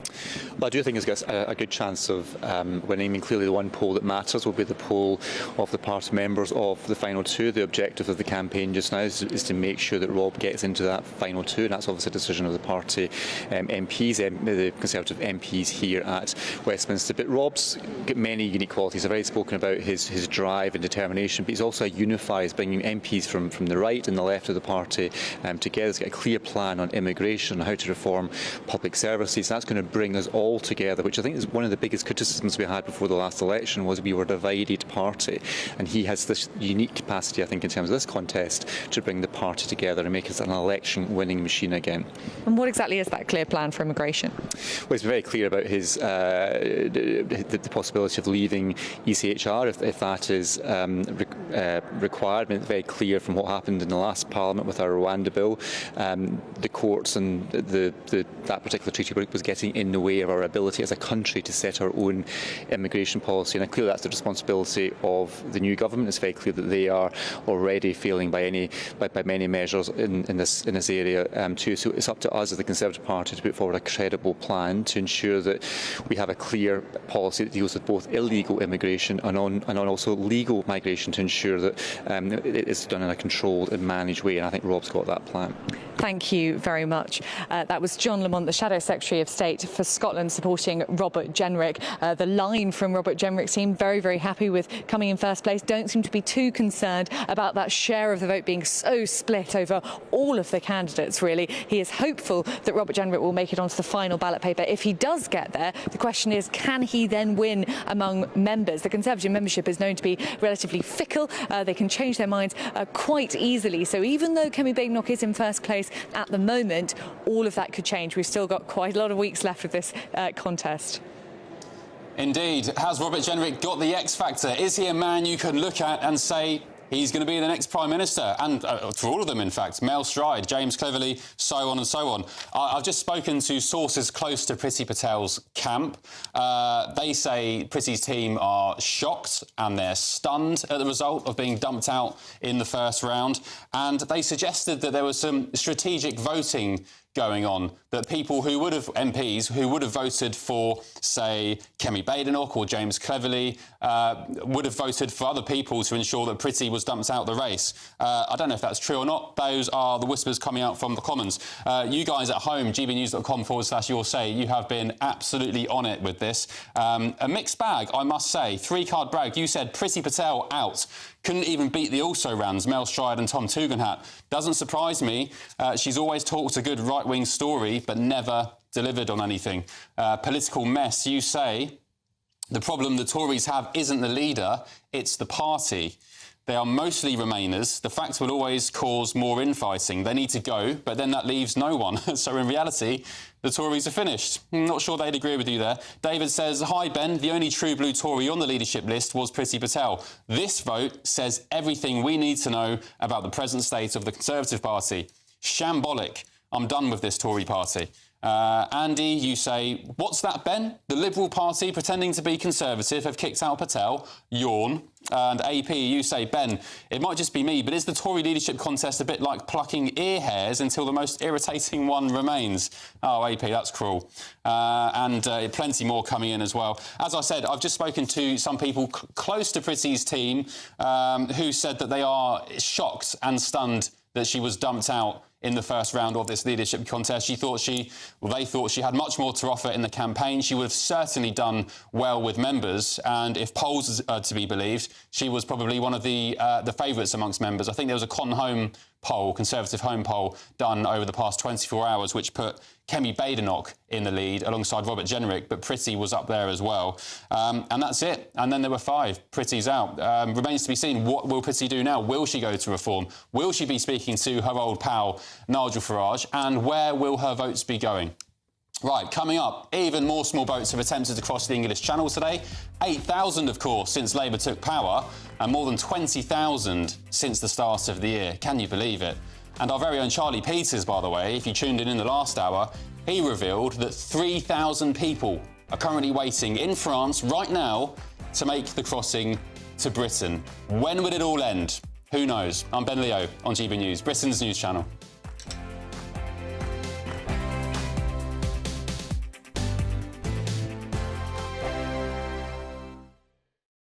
Join me, Neil Oliver, every Sunday night at 6 p.m. on GB News. And if an hour is not nearly enough for you, go to gbnews.com for special extended episodes online every Friday at 9 p.m, where we can truly get into the nitty-gritty of what's going on. GB News, Britain's news channel. GB News Breakfast, every day from 6 a.m. Stay-at-home dads, good or bad? I personally think when you just have a baby, your hormones are all over the place, you're breastfeeding, to go back to work, I feel personally it's a big old thing. And I think babies really need their mums.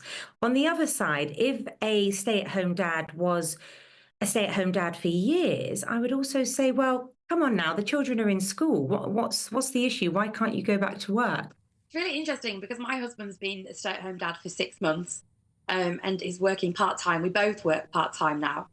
And that was always the choice that we were going to make. And it's been the best thing ever for my family. My husband and my daughter have the most incredible bond.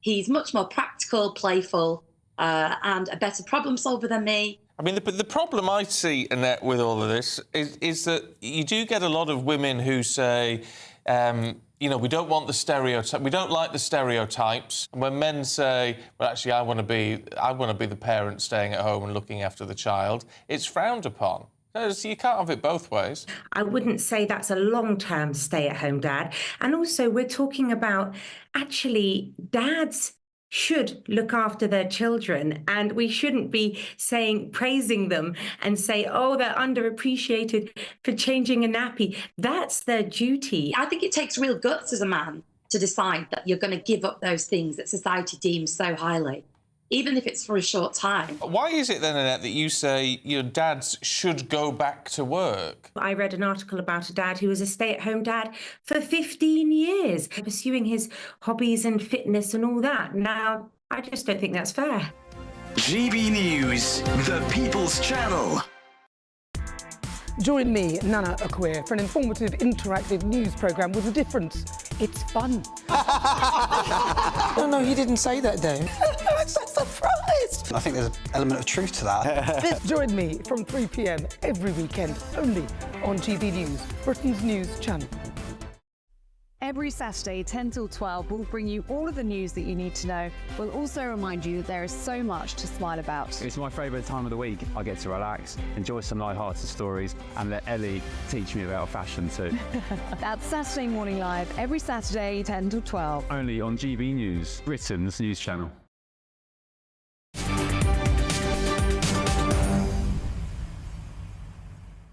Welcome back. Ben Leo in for Martin Daubney this afternoon on GB News. Hope you're well. Thanks for joining me. Now, the Prime Minister says that he's taken hard decisions to stabilise the economy following backlash for cutting the winter fuel allowance and refusing to rule out certain tax rises this October. In his first PMQs back following the summer break, Sir Keir Starmer defended his policies as a result of the absolute chaos that his government inherited when they came to power. The Prime Minister wants to do what we have to do in relation to the winter fuel allowance, but we have to take the tough decision to stabilise our economy to ensure that we can grow it for the future. And as I've said, we are working hard on pension credit. We're allowing housing benefits, which they didn't do for years, and over 5 years, this projected increase of up to £1,000 for those on pensions. We are tough decisions that they done. There we go, tough decisions. Well, for more on this, we're going to speak to the Executive Director of More in Common UK, Luke Trill. Good afternoon, Luke. Thanks for joining me. Does Sir Keir Starmer prioritise train drivers over our pensioners? Well, I think there is a risk, certainly, in some of the early decisions that have been made to settle some of those pay disputes, whilst at the same time cutting the winter fuel allowance. And it gives the impression, and I think this is always a risk for Labour governments, that they are backing the unions over other groups. Certainly from our focus groups we've done on the winter fuel allowance, that decision is hugely unpopular with pensioners. They will say in focus groups, we've paid in all our lives, we deserve now to be looked after by the state. And you see that in the polling as well. And so whilst I think, you can sort of break up, I think, some of the decisions Labour has made on public sector workers, they clearly had to end those doctors' strikes. We know the NHS was a big reason the Tories lost. It's the metric on which people say they will judge Labour's success. But the train driver decision was actually much less popular with the public at large. So I think Labour's going to be very careful as it moves into the autumn to show that it backs public service users as well as public service workers. Yeah, and Luke, I just wonder how much goodwill this government has left, not least amongst its own voters, because Angela Rayner now is mooted to be considering scrapping the single-person discount for council tax. I mean, we're talking about widowed pensioners there, so we could have a scenario where you're getting skint pensioners just above the pension credit threshold at, say, £13,000 a year, who were widowed, their partners died, and they were getting a single-person discount, also being hit with a double whammy by this so-called kind, caring and tolerant Labour government.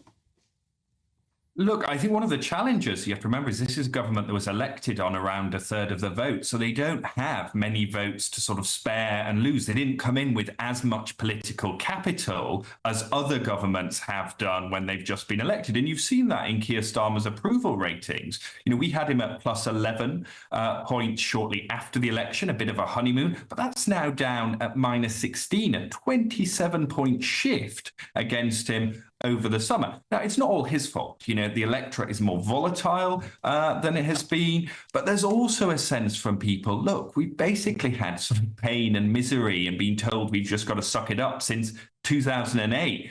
And I think what Starmer is going to have to do moving into the autumn, and particularly Rachel Reeves in that budget, is, yes, difficult decisions, but what does the upside start to look like? You know, what about when we reach the other side? How will Britain feel better? Because at the moment, it's just very, very gloomy indeed. Yeah, OK. Luke, thank you very much. Luke Trill, you're the Exec Director of More in Common UK. Thank you. Yeah, interesting, isn't it? Because come October, capital gains tax, I assume, will be hiked up to 45%. You're going to lose another massive swathe of voters there. Yeah, I think the goodwill is arguably evaporating. And also, another challenge on Labour's hands, of course, is the small boats crisis, because less than 24 hours after 12 people tragically died crossing the English Channel yesterday, even more small boats have attempted the dangerous journey today. Dozens of people were seen in Calais this morning, and the pictures are on your screen now. Look at that packed dinghy, charging across the beaches, with French police attempting to stop them making the trip, with Provisional Home Office stats now showing that 317 migrants arrived in the UK yesterday. And we spoke to Charlie Peters a bit earlier on this show in the last hour. He revealed 3,000 people are currently waiting on the French coastline, on the beaches, to make the journey to Britain still. 3,000, and the rest, I guess, back at the camps.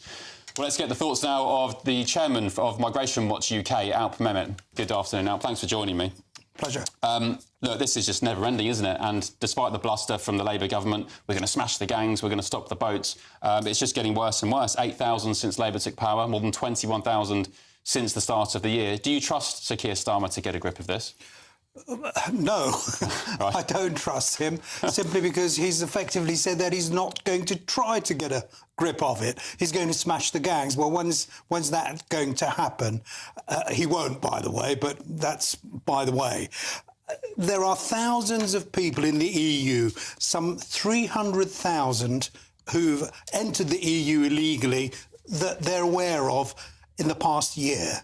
There are hundreds of thousands who are in France illegally.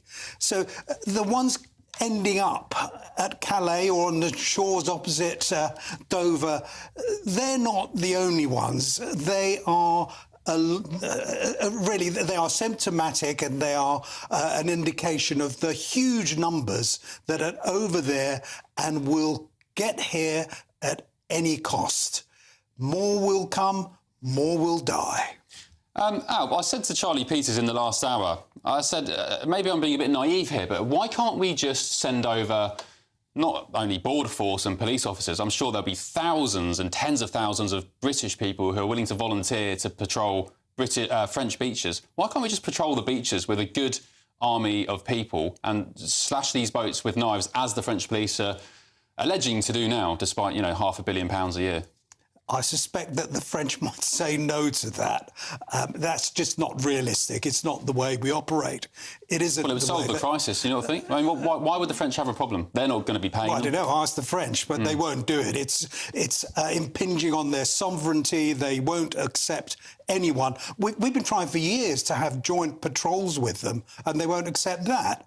I'm afraid that this is something that's going to go on, partly because our government is not prepared to do anything serious about it, and also because the French because of the EU, because of all sorts of other considerations, they just will not do what is necessary. And that's stop people, A, from entering the EU, and B, from actually setting sail from the shores of France. You said you don't think the Labour government will get serious about stopping this. In your point of view, what does getting serious look like?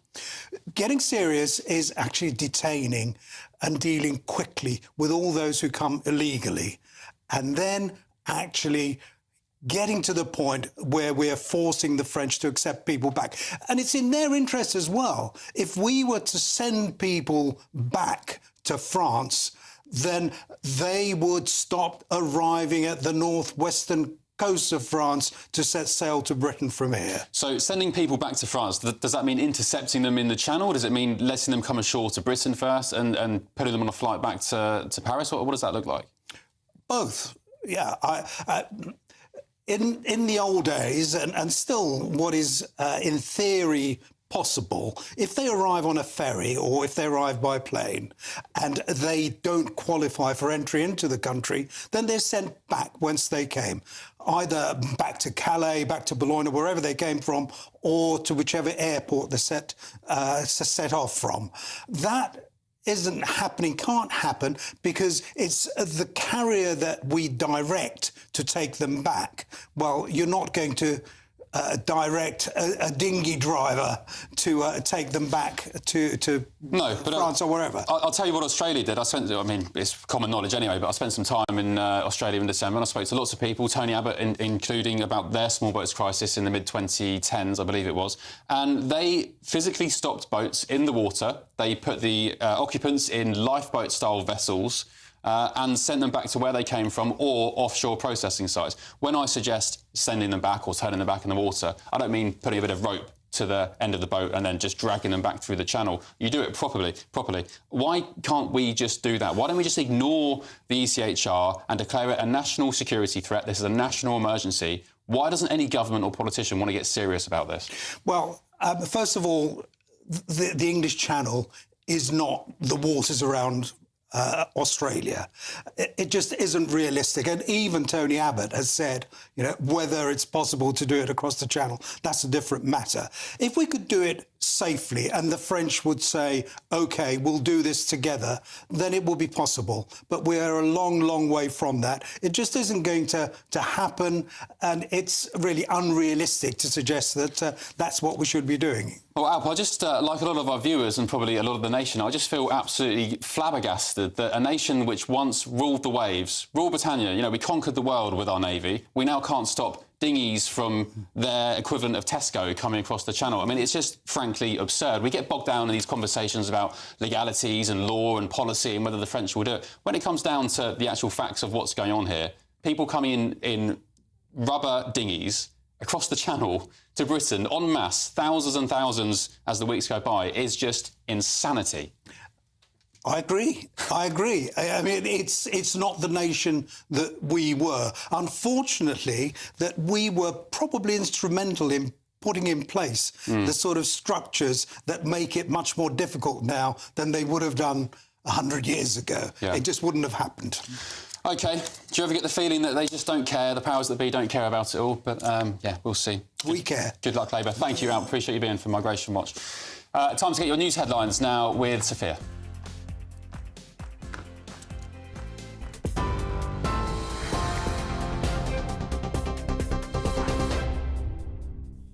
Ben, thank you. Good afternoon from the GB newsroom. It's just gone 4:30. Your headlines.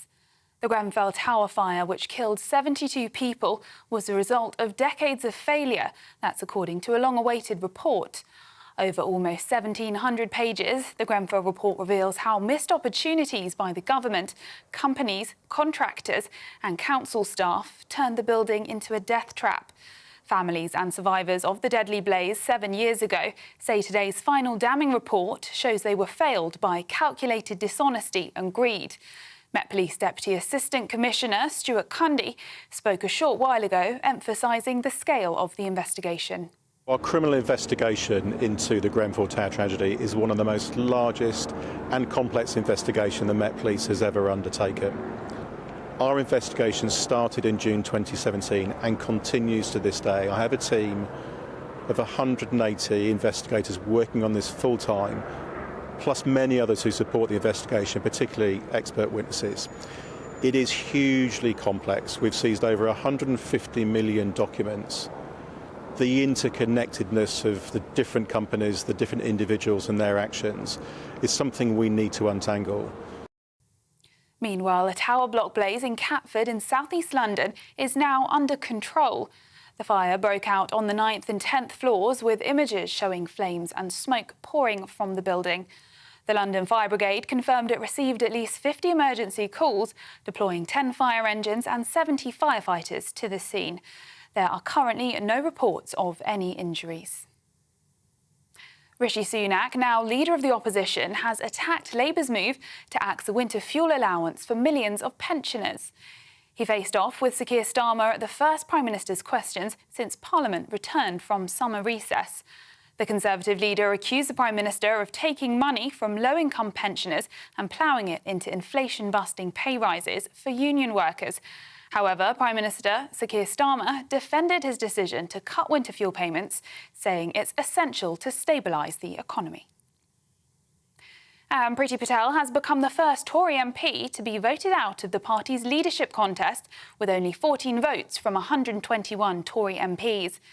Meanwhile, Robert Jenrick came top of the ballot with 28 votes. MPs cast their opening votes this afternoon, reducing the number of candidates from 6 to 5. The contenders now include James Cleverly, Robert Jenrick, Tom Tugendhat, Mel Stride and Kemi Badenoch. Those are the latest GB News headlines for now. I'm Sophia Wensler, more in half an hour. For the very latest GB News direct to your smartphone, sign up to News Alerts by scanning the QR code or go to gbnews.com/alerts.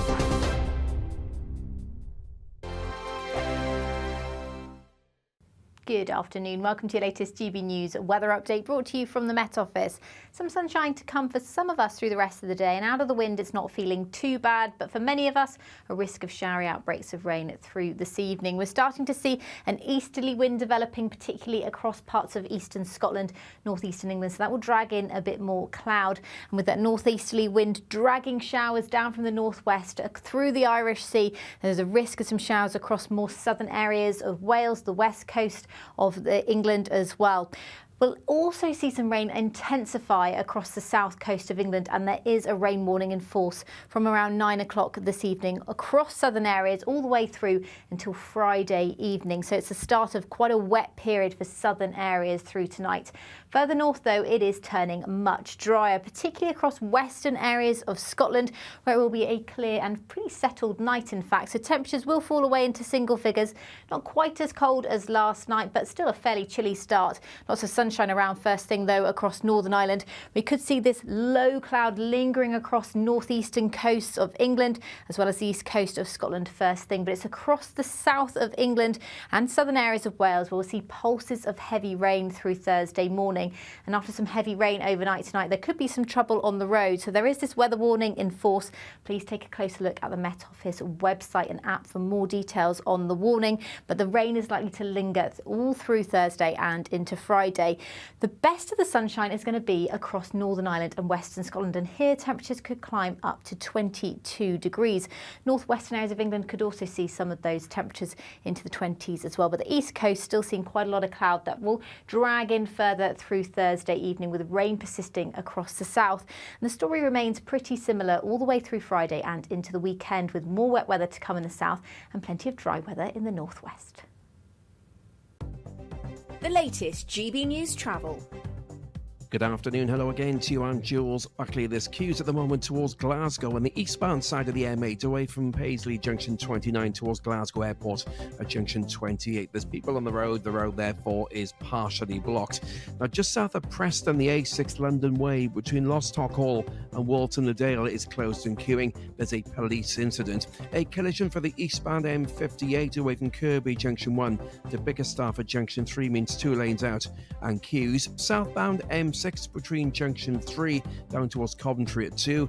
A lane shut for a broken down car. There's also been a bump there queuing back to the Cawley services. And Westminster, the southbound side of Parliament Square, still closed from Bridge Street to Westminster Abbey. Heavy traffic and all surrounding routes. A collision there is being investigated. That's the latest.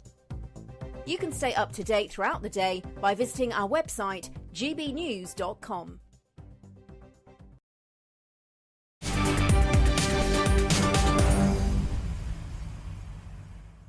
Hello, welcome back. Ben Leo here for Martin Daubney this afternoon on GB News. Hope you're well. Thanks for tuning in. And if you've missed the last hour or so, breaking news from the Tory leadership race where Priti Patel has been dumped out of the race to take over from Rishi Sunak as leader of the party. She got just 14 votes, which I spoke to some sources, let's say, close to the Priti camp, who said they were shocked and stunned that she was out in the first round. Kemi Badenoch, 22 votes. Robert Jenrick led the way on 28 votes. But Priti Patel, the former Home Secretary under Boris Johnson, is out. Some emails on that. Dick, you say Conservatives are no longer a right-wing party. During Thatcher, the phrase wet was coined. You need a few more dries or else your voter base will completely dry up, if pardon the pun. Jacqueline, good afternoon. You say, I would ideally want Robert Jenrick to win. The man has gumption. And Patricia, you say, I would ideally like the Tory party to disappear, but one can only dream. It's going to be a fascinating 5 weeks. Of course, there's 5 contenders left in the race. You've got Kemi Badenoch, James Cleverly, Robert Jenrick, Mel Stride and Tom Tugendhat. And, of course, if you're not familiar with the process, once they get down to the final 2 candidates, it's then the Tory members that decide. And when I was speaking to those close to Priti's camp a bit earlier, they suggested, amid their heartbreak and disappointment, they suggested that perhaps there was some strategic voting going on to dump Priti out of the race, votes being lent to different candidates by MPs to ensure that Priti was given the boot. But there we go. Let's move on now, because it seems the tale of the 2 princes seems to be a never-ending story, as Prince Harry, the Duke of Sussex, has allegedly refused to return to royal duties unless he receives an apology from his brother, Prince William. Reports today claim that Harry could assist with certain events, given the health of both the King and Princess of Wales, but that would only be possible if Prince William would take the leap of making amends with him first. Well, for more on this, let's speak to the royal commentator, Caroline Aston. Good afternoon, Caroline. Thank you for joining me. Is Wills going to be saying sorry? Come back, Harry? Well, put in order the words hell freeze over when. You know, I don't see this happening at all. And to be honest, who has asked Prince Harry to come back and do a little bit of light royal work? Because, of course, even the suggestion seems to run absolutely diametrically opposite to what his revered grandmother, our late Queen, said at the time of the Sandringham Summit. You can't be half in and half out. He's located in America. There's no talk at all, if you notice, of his wife and those grandchildren of the King's, which, let's face it, he hasn't seen for a long, long time, coming back as well. To me, this is a typical Sussex ploy.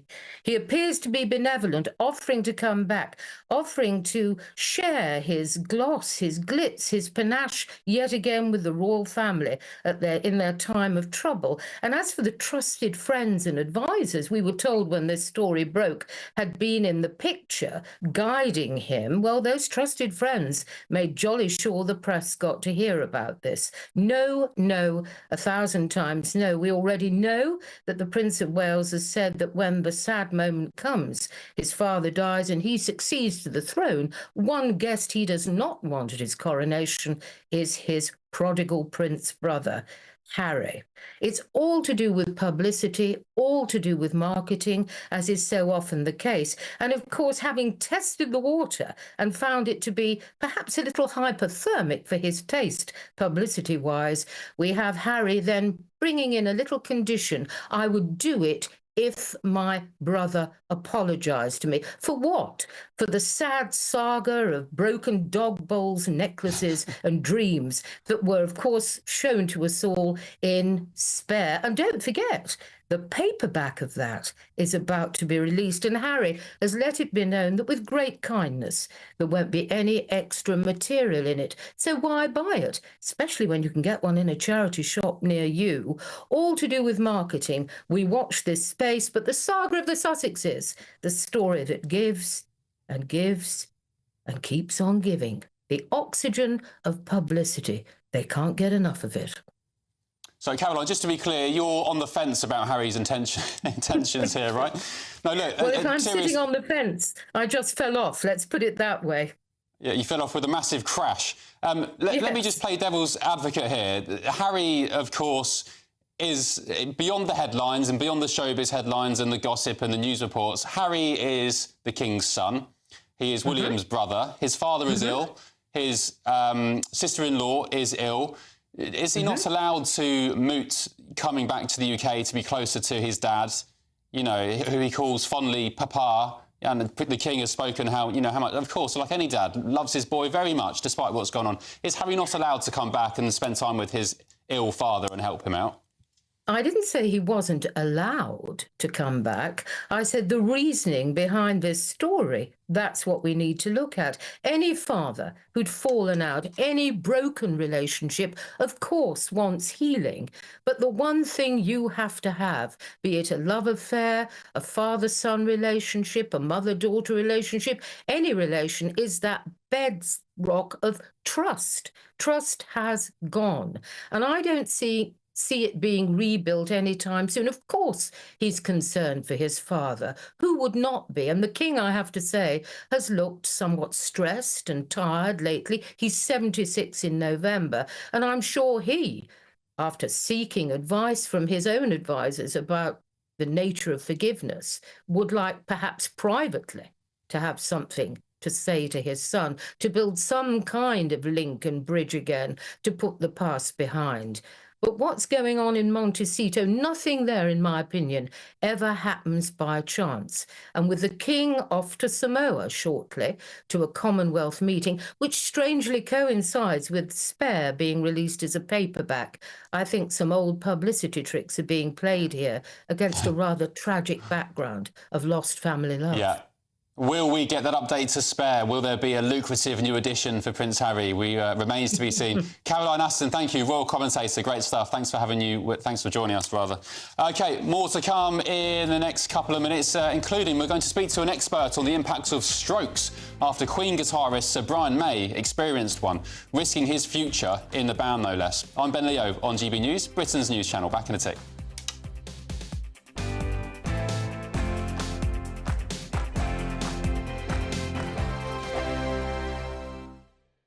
Tune in to Friday Night Live with me, Mark Dolan. GB News royalty with your perfect start to the weekend. Lucky us! Feisty and fearless guests. Well, I'm a normal person, so ask me. Honest opinions that raises more questions than a Gary Barlow tax return. And a few surprises along the way. Might be cold in this studio. That is Friday Night Live with me, Mark Dolan. 8 to 9 only on GB News, the People's Channel, Britain's news channel. This is GB News, Britain's news channel. More than half of people aged 50 and over feel happier from having a friendship, and 46% feel a sense of belonging too. Tomorrow is the start of Friendship Month. The Oddfellows, a non-profit friendly society that provides older adults with opportunities to create new friendships, is now inviting more people this September to join their local groups and expand their friendship circles through giving a taster activity at local community centres.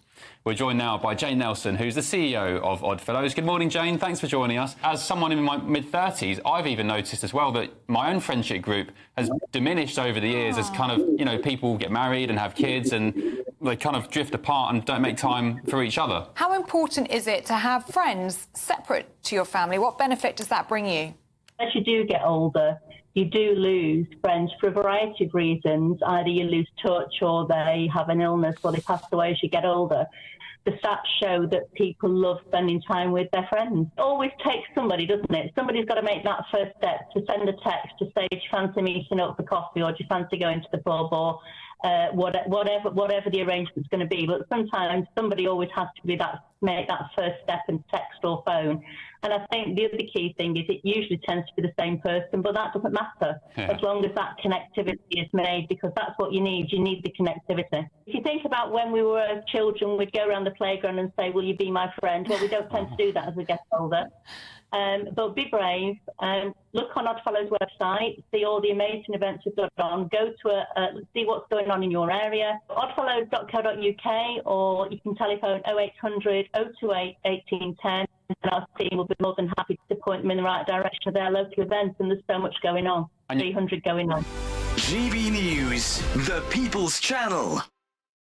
Hi there, I'm Michelle Dewberry, and I'm going to take a second to tell you all about my show, Dubes & Co. We start off with the issues of the day. We then bring in both sides of the argument. We get rid of the disrespect, and then you throw me into the mix. And trust me, I'll tell it exactly how it is. And then, of course, the magic ingredient, you at home. We mix it all together, and what have we got? In my opinion, the best debate show in town. Monday to Friday, 6 till 7 on GB News, Britain's news channel.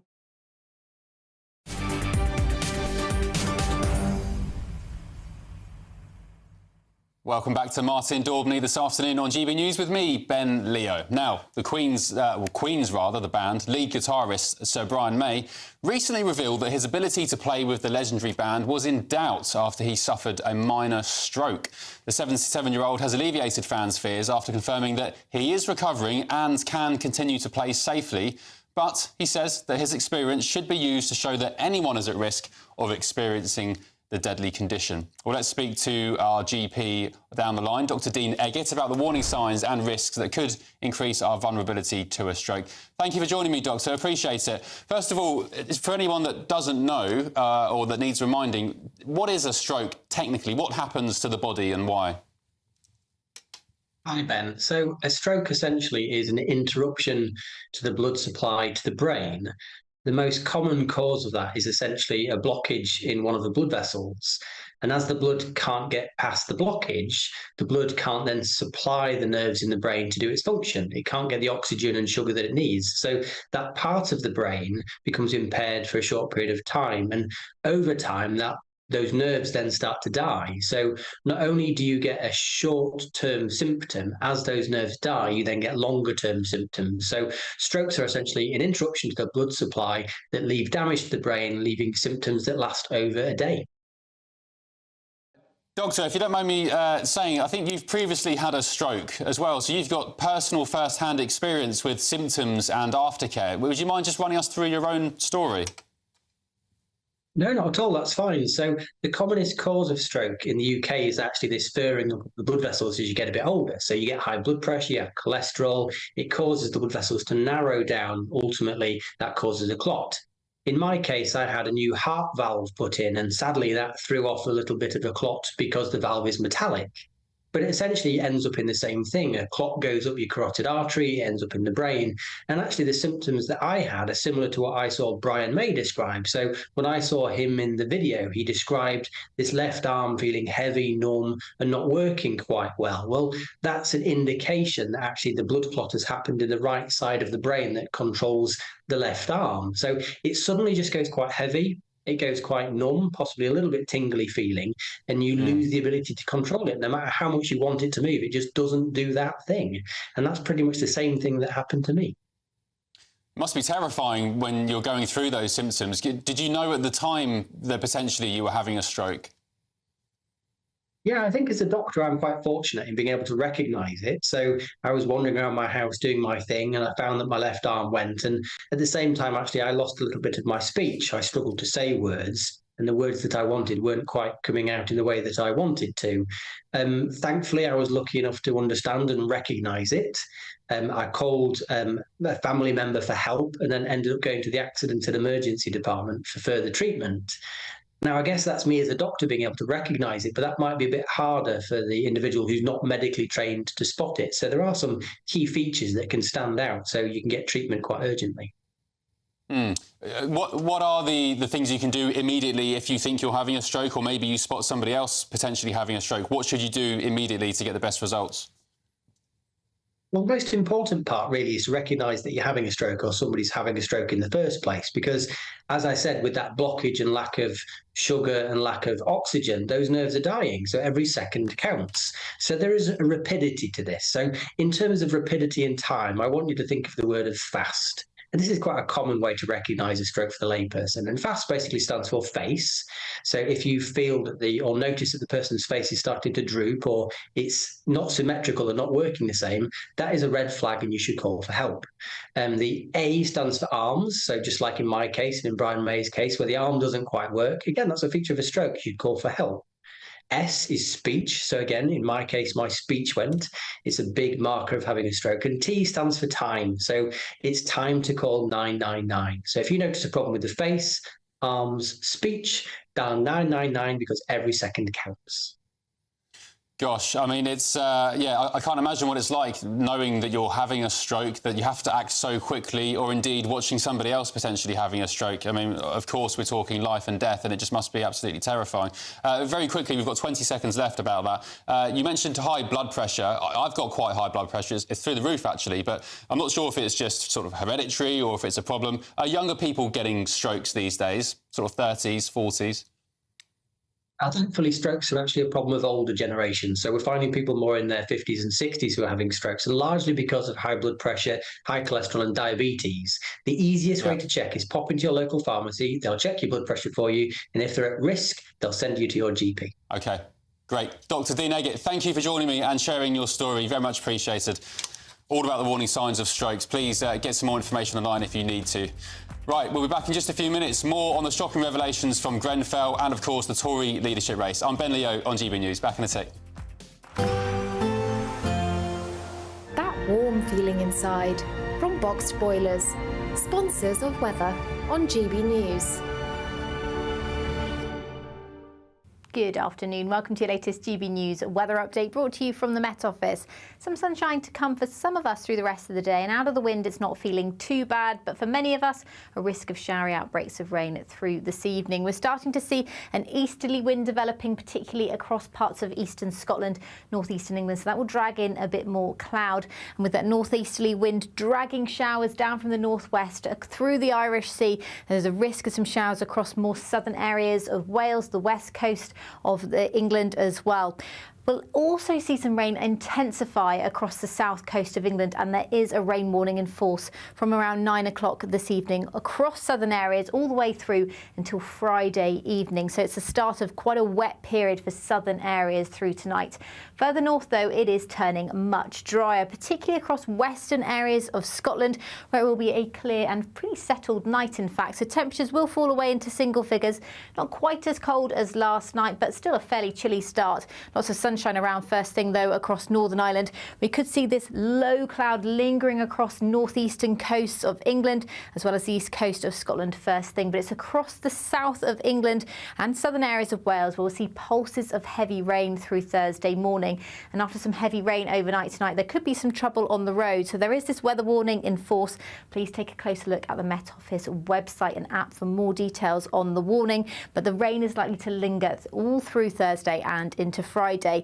The best of the sunshine is going to be across Northern Ireland and Western Scotland, and here temperatures could climb up to 22 degrees. Northwestern areas of England could also see some of those temperatures into the 20s as well, but the east coast still seeing quite a lot of cloud that will drag in further through Thursday evening, with rain persisting across the south. And the story remains pretty similar all the way through Friday and into the weekend, with more wet weather to come in the south and plenty of dry weather in the northwest. Looks like things are heating up. Boxed Boilers, sponsors of weather on GB News.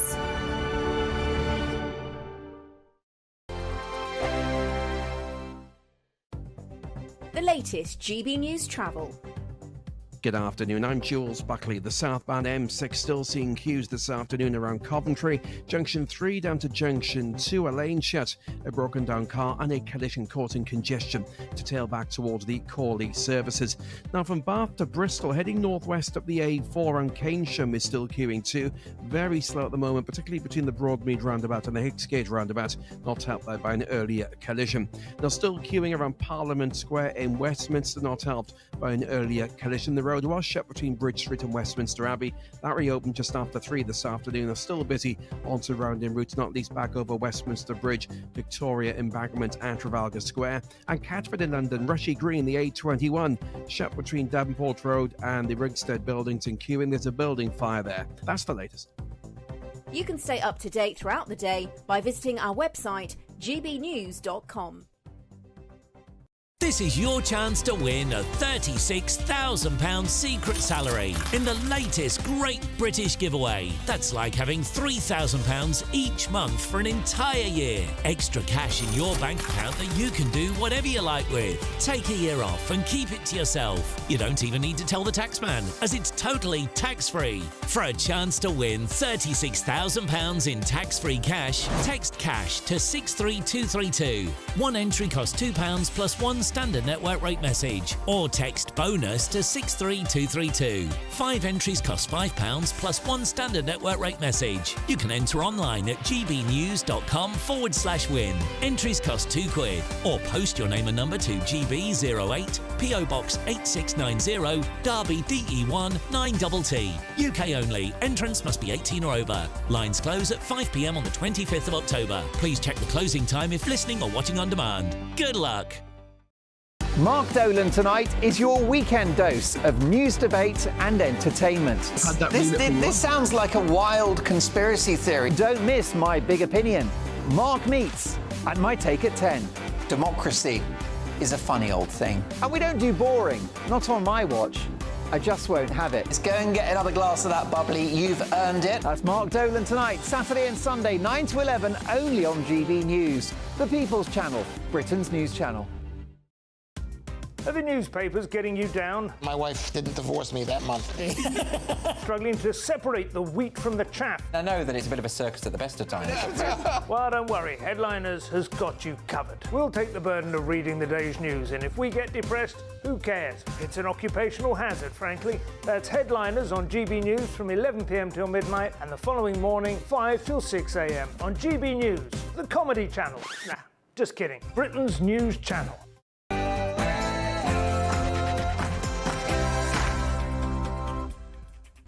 Very good afternoon to you. Hope you're well. It's 5 p.m. Welcome to the Martin Daubney Show on GB News. I'm Ben Leo, broadcasting live from the heart of Westminster and, of course, all across the UK. The Grenfell inquiry's final report has shamed successive governments, accusing them of ignoring constant warnings about the building's safety. The families of victims have also said they suffered institutional indifference from those charged with protecting their homes. Elsewhere this afternoon, a huge shock in the Conservative leadership election as Priti Patel has been eliminated following the first round of voting. We'll have more on that, as well as what it means for the Conservative Party as a whole and indeed Priti's future. And the Prime Minister faced angry MPs from both sides of the ballot box at PMQs today as he tried to defend cuts to the winter fuel payments. Sir Keir Starmer was also questioned on Israel and tax rises looming in October.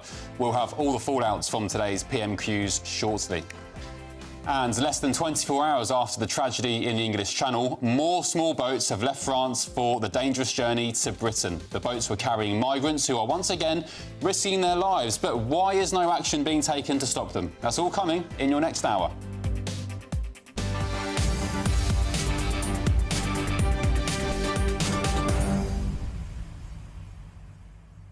Thanks for joining me this afternoon. I'm covering for Martin Daubney today and tomorrow, and I think Martin is covering for Nigel Farage from 7 p.m, so you won't go without your dose of the Daubney tonight. I want to hear from you, of course, gbnews.com/your say. Lots of you getting involved about that Tory leadership race.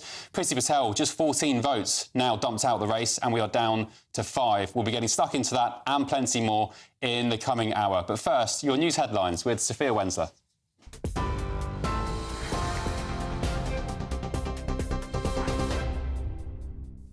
Ben, thank you. Good afternoon from the GB newsroom. It's just gone 5 o'clock. Your headlines. The Grenfell Tower fire, which killed 72 people, was a result of decades of failure. That's according to a long-awaited report. Over almost 1,700 pages, the Grenfell report reveals how missed opportunities by the government, building companies, contractors and council staff turned Grenfell into a death trap. Families and survivors of the deadly blaze 7 years ago say today's final damning report shows they were failed by calculated dishonesty and greed. Met Police Deputy Assistant Commissioner spoke a short while ago, emphasising the scale of the investigation. Our criminal investigation into the Grenfell Tower tragedy is one of the most largest and complex investigations the Met Police has ever undertaken. Our investigation started in June 2017 and continues to this day. I have a team of 180 investigators working on this full time, plus many others who support the investigation, particularly expert witnesses. It is hugely complex. We've seized over 150 million documents. The interconnectedness of the different companies, the different individuals and their actions is something we need to untangle. Meanwhile, a tower block blaze in Catford in south-east London is now under control. The fire broke out on the 9th and 10th floors, with images showing flames and smoke pouring from the building. The London Fire Brigade confirmed it received at least 50 emergency calls, deploying 10 fire engines and 70 firefighters to the scene. There are currently no reports of any injuries. Now, some breaking news coming to us from the US, where a high school in Georgia is on lockdown following reports of gunfire. These are live pictures of Appalachia High School in Barrow County, which was put on lockdown this morning, according to local media. Georgia State Police reportedly said they're responding to an active scene, but did not provide any additional information. We will bring you more as we get it. Now, back in the UK, Rishi Sunak, now leader of the opposition, has attacked Labour's move to axe a winter fuel allowance for millions of pensioners. He faced off with Sir Keir Starmer at the first Prime Minister's questions since Parliament returned from the summer recess. The Conservative leader accused the Prime Minister of taking money from low-income pensioners and ploughing it into inflation-busting pay rises for union workers. It was his decision, and his decision alone, to award a train driver on £65,000 a pay rise of almost £10,000. And it was also his decision that a pensioner living on just £13,000 will have their winter fuel allowance removed. So can the Prime Minister explain to Britain's low-income pensioners why he has taken money away from them whilst at the same time given more money to highly paid train drivers? However, Prime Minister Sir Keir Starmer defended his decision to cut winter fuel payments, saying it's essential to stabilise the economy.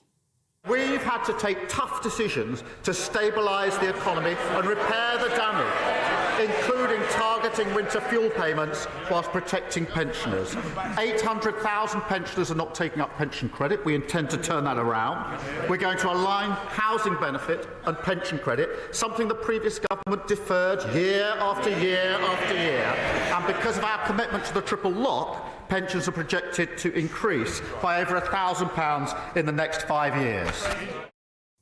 In other news, hundreds of migrants have attempted to cross the Channel just hours after 12 people, including a pregnant woman and 6 children, died when their boat sank. Earlier, French police stormed a beach to stop around 200 others from attempting the crossing. Dramatic footage also showed people wading out into the water, many not wearing life jackets, before pushing away from the coast. Those migrants have now made it over to the UK, as exclusive GB News footage reveals. And Dame Priti Patel has become the first Tory MP to be voted out of the party's leadership contest, with only 14 votes from 121 Tory MPs. Meanwhile, Robert Jenrick came top of the ballot with 28 votes. MPs cast their opening votes this afternoon, reducing the number of candidates from 6 to 5. The contenders now include James Cleverly, Robert Jenrick, Tom Tugendhat, Mel Stride and Kemi Badenoch. Those are the latest GB News headlines for now. I'm Sophia Wensler, more in half an hour. For the very latest GB News direct to your smartphone, sign up to News Alerts by scanning the QR code or go to gbnews.com/alerts.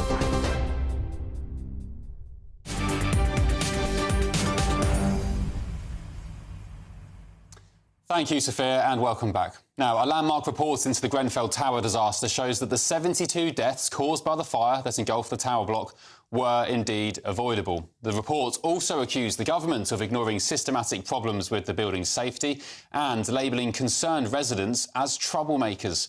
In response, the Prime Minister apologised to the families of the victims and said the country had failed them. Let's get the latest now from our political correspondent, Catherine Forster. Good afternoon, Catherine. Thanks for joining us. 7 long years the families have waited for this inquiry. Yes, indeed, Ben. 7 long years, but still, as they see it, no justice whatsoever. So a 1,600-page report from the inquiry finding decades of failure, they say, by central government and other bodies in positions of responsibility in the construction industry. The deaths were all avoidable. The people that lived in the tower, they say, were badly failed. They also talk about systematic dishonesty on the part of those who made and sold the cladding. That highly flammable cladding that should not have been used on buildings over 18 metres in height, that we're told the cladding companies knew wasn't safe, that concealed that and sold it on anyway. The failures in regulation, the failures to check, the failures pretty much of everybody. The blame seems to be put everywhere. The only people who come out of this inquiry well, frankly, are the local community, the people in and around the tower who came together in the chaos in the days following, where the state simply didn't know what to do and they felt completely abandoned. Now, the families have been giving a couple of press conferences. I spoke to a girl, Melina, a little bit earlier. She had lost her grandmother in the fire. Her grandmother had raised her, had been like a mother to her since her father had died when she was just 2 years old. Let's have a look at what she had to say. And I heard that she passed away forever, so I'm not able to see her anymore. I can say I stepped from 13 to 30 years old straight on one day. And the only thing I want for her, for myself, for my family, just to heal us. And because I promised her, I will show her, I will be like, I will stay in this board to fight for her justice, so she would be in peace. All the families say they just want justice. Speaking to another gentleman, a gentleman who lost 6 members of his family, his sister, his brother-in-law, his mother, his 3 nephews and nieces. He said that the families had never asked for the inquiry. They'd never wanted the inquiry. What they wanted was criminal prosecutions of those responsible. Other people have told me that they were assured that the inquiry wouldn't get in the way of those prosecutions, but indeed it seems that it has. So this drags on yet further. This is by no means the end of this. The Prime Minister had said this day of truth must lead to a day of justice. But when is that going to come? Now, the police are investigating. They're investigating 19 different organisations, 58 individuals. But in terms of criminal charges being brought, we understand that that's unlikely to happen before late 2026 at the earliest. So we're looking at 10 years from that catastrophic fire in which 54 adults and 18 children died before potentially anybody is sent to jail, if indeed they ever are.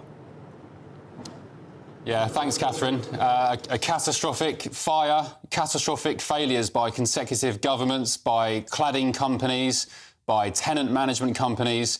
They were all let down, those who died at Grenfell, and our thoughts are with them, their families and everybody involved that night, the emergency service workers.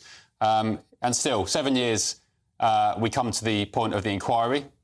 Fine, but now we need the police investigation, the criminal investigation, which, again, could take years longer. And if you look online at the Daily Mail, This afternoon, fat cat bosses of firms in firing line over Grenfell, from Aston Martin driving director with a James Bond number plate to the executive who bought a £7.5 million seafront mansion a year after the disaster, as their employees' sickening texts are revealed. And actually, it was revealed in the inquiry that the companies involved, the cladding companies who provided the materials, who willingly ignored the fire safety risks, they were still getting government contracts up to £250 million in deals from the state over the past 5 years. And I think Sir Keir Starmer said today, actually, that those companies from here forth will be banned from any more government contracts.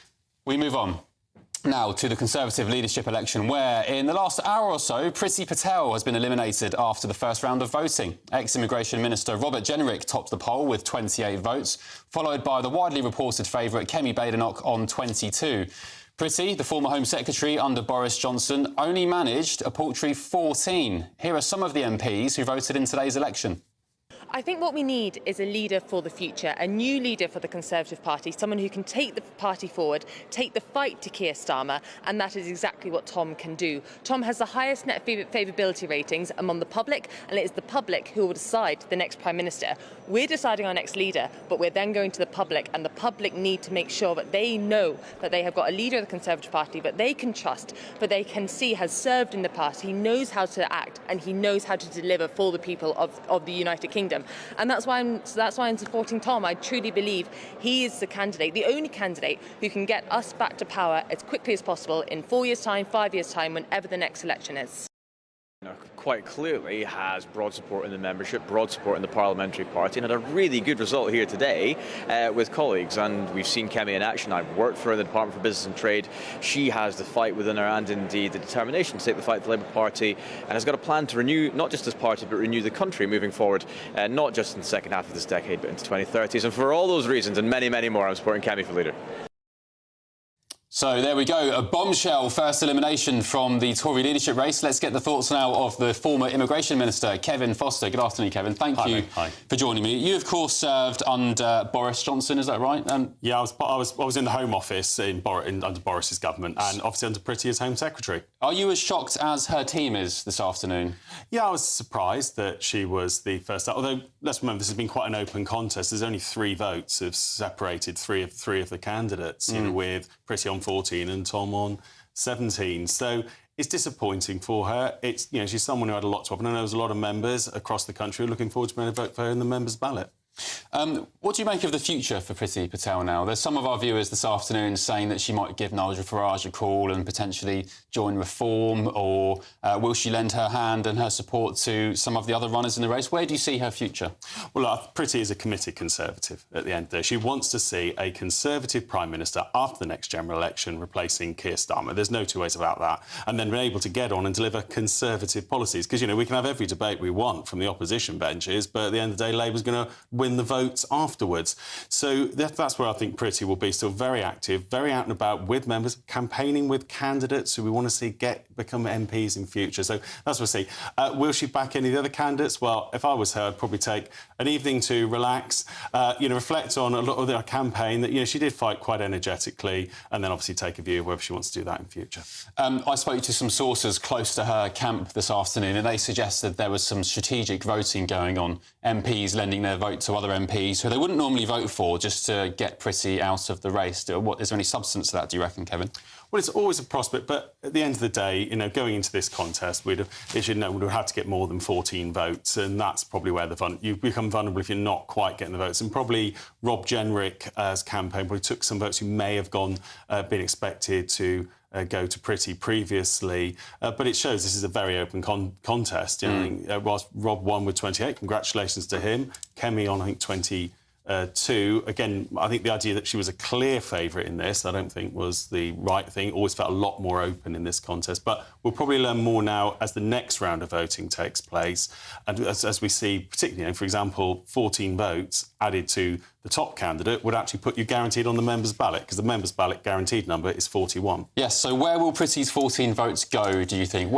How will they be dispersed? Well, knowing the people involved, this isn't some sort of group that's all just going to vote as a block.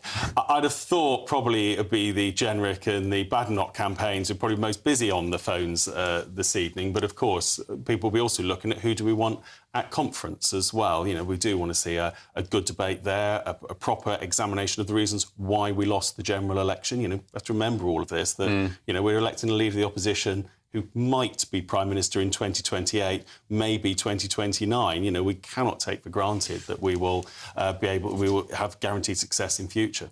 Kevin, I'll be honest with you, there are large handfuls of Tory members I've spoken to this afternoon, indeed on gbnews.com/your say, who say, frankly, they don't care who becomes the next leader of your party because you're finished. You squandered 14 years in government, you absolutely abandoned any idea of Conservative policies, and they've lost all trust and goodwill, and why should they give you another chance? Can you sort of sympathise with that kind of view? Well, look, I can understand. Ben, I'm old enough to have been involved in politics. The last time people were telling us we were all finished, and apparently it was going to be the Liberal Democrats who were going to become the future government. That was back in the late 90s and early thousands, and we know what came next after then. We haven't got a right to govern again. We have to re-earn that trust. We have to put forward a coherent set of Conservative policies, work as a team. The infighting, I think, just dismayed many members and traditional supporters. We cannot go on like we did in the last Parliament. But again, we need to have a clear Conservative alternative at the next general election. Because if not, if we just argue amongst ourselves, then the reality is it's Keir Starmer winning. We can already see what that means for many of GB News viewers. Just very quickly, because we're pushed for time, some would say the only real Conservative politician left in this country is one Nigel Farage. Would you welcome him as the leader amongst any of the cohorts running now?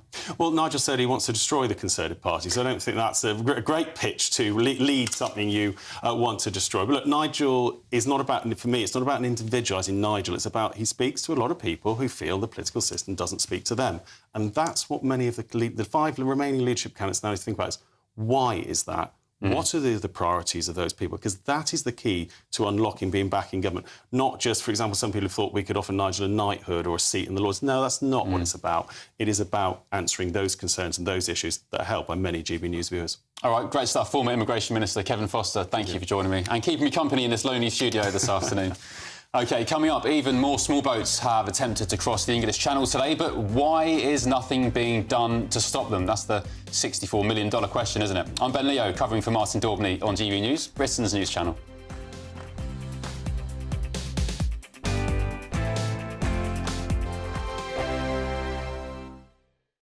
It's Patrick Christie's Tonight, and here we do things differently. It's explaining the absolute madness of this, doesn't it? It's explosive. I mean, this is very good. It's lively. 850. Your government sat there, Sean, and it did nothing. It's controversial. And the Middle East has been in turmoil since before I was born. It's everything you need to kickstart your evening. Everyone's had their Weetabix tonight. I love to see it. That's Patrick Christie's Tonight, weeknights from 9 p.m. Only on GB News, the People's Channel, Britain's news channel. This is GB News, Britain's news channel. 70% of population will make a judgment on someone just by looking at them. And within 2-3 seconds, we make a decision if we like someone or not. Really? Is it that quick? So it's actually very, very fast. So before we have a chance to kind of express what we want to say, our subconscious mind is kind of looking for clues. So you look at someone and you look at their, for example, I don't know, the watch they're wearing, maybe the makeup. I spent literally my whole childhood learning, being absolutely mesmerized by my mom's ability to choose different style of clothing for different style personalities. British definitely take a pride in their appearance. They do spend time to look good. There is a lot of amazing British designers. For me, it was always about that feeling that I've learned from my mom's shop, how the people were living, buying certain things. And I was like, oh my God, they look happy. They've got this big smile on their face. My main objective always was to make people feel good. So now as a stylist, I help them to go through style therapy. I help them to discover colours that good for their colours that they wear them close to their face, but also it sets the tone for their wardrobe. And then we look at the outfit formula. So it's, yeah. When I look at Ellie's dress sense, I was just thinking, OK, she likes to be polished. I do like to be polished. Exactly. Elegant, timeless. Look at the reference to the dress you're wearing today. It's that kind of Chanel black and white, timeless, never go out of fashion. So for me, it's about, it's not the trends, but how you would like your personal style to be and how timeless it can be. GB News, the People's Channel. In the GB Newsroom, we bring you the news as it happens. With our team of dedicated journalists across the UK. We're ready to keep you up to date with what's happening every half an hour, every single day. Bulletins here on GB News. The People's Channel. Britain's news channel. I'm Michael Portillo. This is GB News, the People's Channel, Britain's news channel.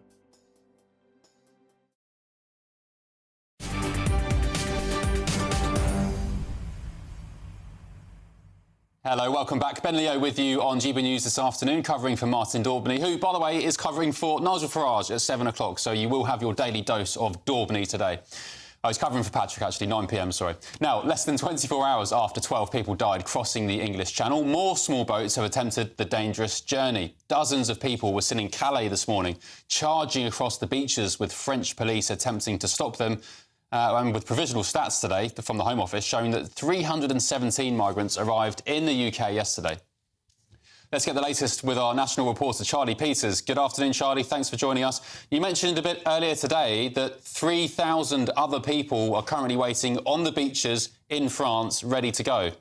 That's right, Ben. Some 3,000 people waiting near the coastline, which is a change from the normal procedure. People are more often preparing themselves to make that journey further inland and then make their way to the coast when the crossing operation is launched. And we've seen that occur several times in recent years. But more recently, we have seen strategies by the French police to intercept these moves, meaning that people are hiding their dinghies and the small boats, specially made to order, mostly in China, in different locations on the dunes across that coastline, particularly near Calais and Dunkirk. And the footage we're showing you now was taken this morning as another boat was launched out to sea towards Dover. We saw the French authorities running across the beach to try and intercept some people making their way towards the boat. And putting together some of the footage we saw this morning, it seemed as though an original group, all wearing life jackets, got themselves out to sea. And then, as is more commonly occurring,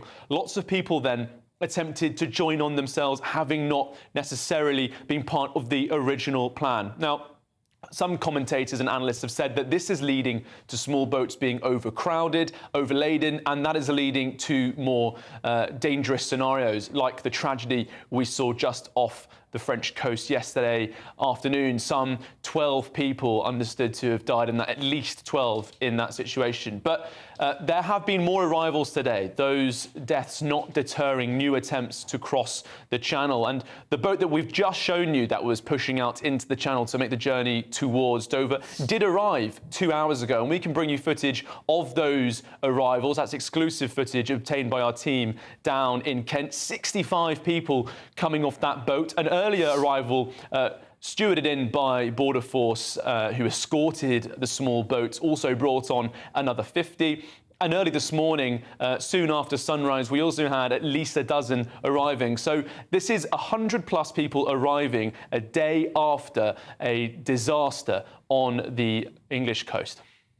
Charlie Peters, thanks very much. And of course, 8,000 people have come since Labour took power some 50, 60 days ago, more than 20,000 since the start of the year.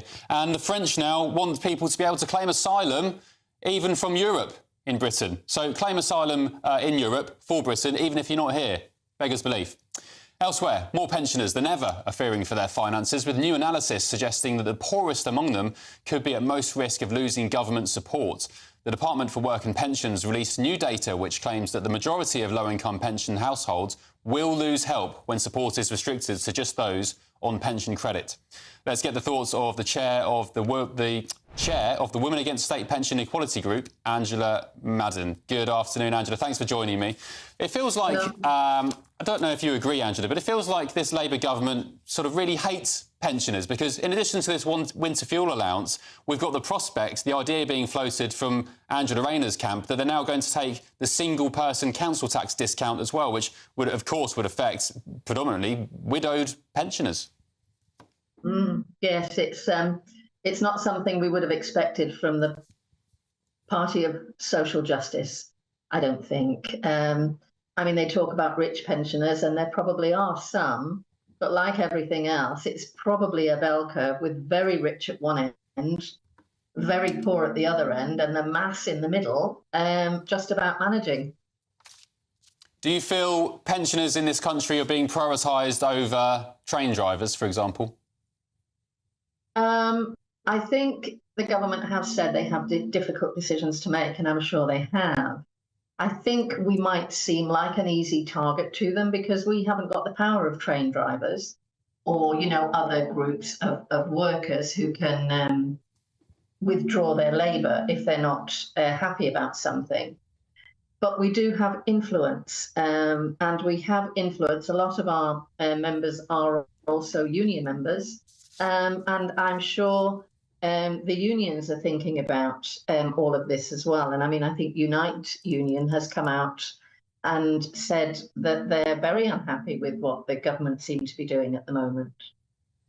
Angela, you said that they're potentially picky on pensioners because you haven't got, say, the power or the sway of unionised train drivers. I mean, isn't that the hallmark of a bully, picking on people who are powerless to respond? I don't know.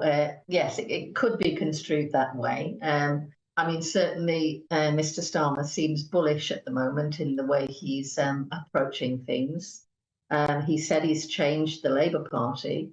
And if these decisions are an example of the change to the Labour Party, then it doesn't seem like changes for the better to poorer people. Do you feel like pensioners and the older generation are respected anymore in this country, Angela? Anymore? Have they ever been? For quite some time now. I mean, we've got one of the lowest state pensions in Europe.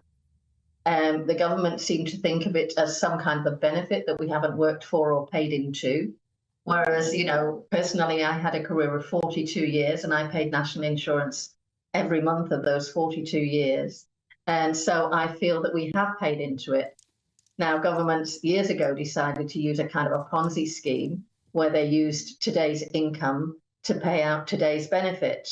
And it's not working anymore, clearly, because there aren't enough workers to contribute to that particular scheme. So definitely, I think something needs to change. Keir Starmer said in Parliament today that the state pension would be getting a £1,000 boost over the next 5 years. I mean, does that not sort of neg out the winter fuel allowance being taken away? Not really. That just kind of keeps pensioners standing still. £1,000 over 5 years isn't really very much, is it? I mean, the state pension now is only £11,500 a year. That would only make it £12,500 in 5 years' time. The median wage in the country is, what, nearly £35,000. If you're on less than 60% of that, then you're considered to be in poverty. So that doesn't get us anywhere near the £21,000, which is 60% of the current median wage. It doesn't even get us near to the living or minimum wage. So I think, you know, pensioners have had a rough deal for quite a long time. And although the government seem to think these numbers are really big, when you're struggling with council tax going up, inflation as it is, fuel bills going up, you're only just standing still by getting those increases, nothing more. Got it. OK, Angela Madden, sorry to interrupt. You are the chair of the Women Against State Pension Inequality Group. Thank you, Angela, for joining me this afternoon. Appreciate it. Lots more to come between now and 6 o'clock when Michelle Dewberry takes over, including how Sir Keir Starmer fared on his first PMQs after a summer of stabbings and riots across the country. Now, though, it's time for your news headlines with Sophia Wensler.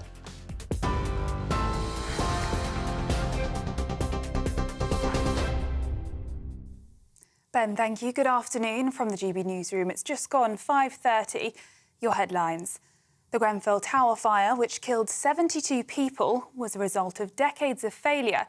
That's according to a long-awaited report. Over almost 1,700 pages, the Grenfell report reveals how missed opportunities by the government, companies, contractors and council staff turned the building into a death trap. Families and survivors of the deadly blaze 7 years ago say today's final damning report shows they were failed by calculated dishonesty and greed. Met Police Deputy Assistant Commissioner Stuart Cundy spoke a short while ago, emphasising the scale of the investigation. Our criminal investigation into the Grenfell Tower tragedy is one of the most largest and complex investigations the Met Police has ever undertaken.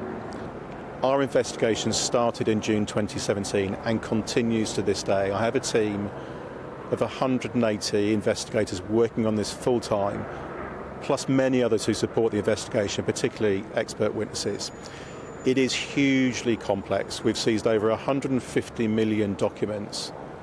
The interconnectedness of the different companies, the different individuals and their actions is something we need to untangle.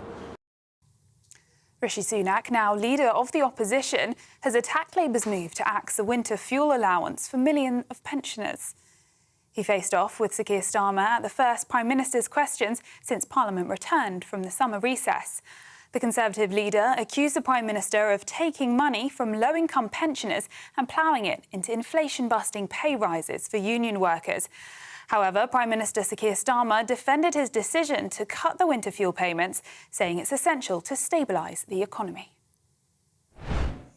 And more on that breaking news coming to us from the US, where it's understood 2 people have now died and 4 have been injured after a shooting at a high school in Georgia. Appalachia High School in Barrow County has been put on lockdown this morning after reports of gunfire. Georgia State Police say 1 person is in custody after the shooting. We will bring you more as we get it. And Priti Patel has become the first Tory MP to be voted out of the party's leadership contest with only 14 votes from 121 Tory MPs. Meanwhile, Robert Jenrick came top of the ballot with 28 votes. MPs cast their opening votes this afternoon, reducing the number of candidates from 6 to 5. The contenders now include James Cleverly, Robert Jenrick, Tom Tugendhat, Mel Stride and Kemi Badenoch. Those are the latest GB News headlines for now. I'm Sophia Wensler, more in half an hour. For the very latest GB News direct to your smartphone, sign up to News Alerts by scanning the QR code or go to gbnews.com/alerts. Cheers Britannia Wine Club proudly sponsors the GB News Financial Report.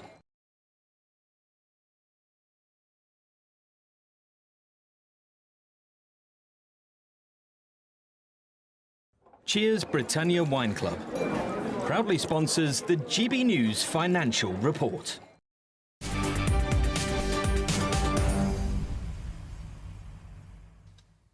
Thanks, Sophia. Ben Leo in for Martin Daubney tonight, only on GB News. Some breaking news now in the last couple of moments. In a huge moment for music fans, it's been confirmed that Oasis have indeed added 2 new dates for Wembley in 2025.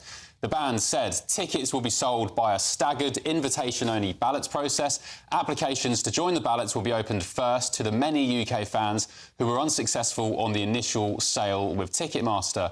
More details to follow. So just to clarify, if you care about Oasis and you love music, you love Britpop, Oasis will be performing 2 new additional dates at Wembley in London next year, and they won't go on Ticketmaster, so you won't have a chance to buy them for 4, 5, 6 grand, whatever the original lot were going for.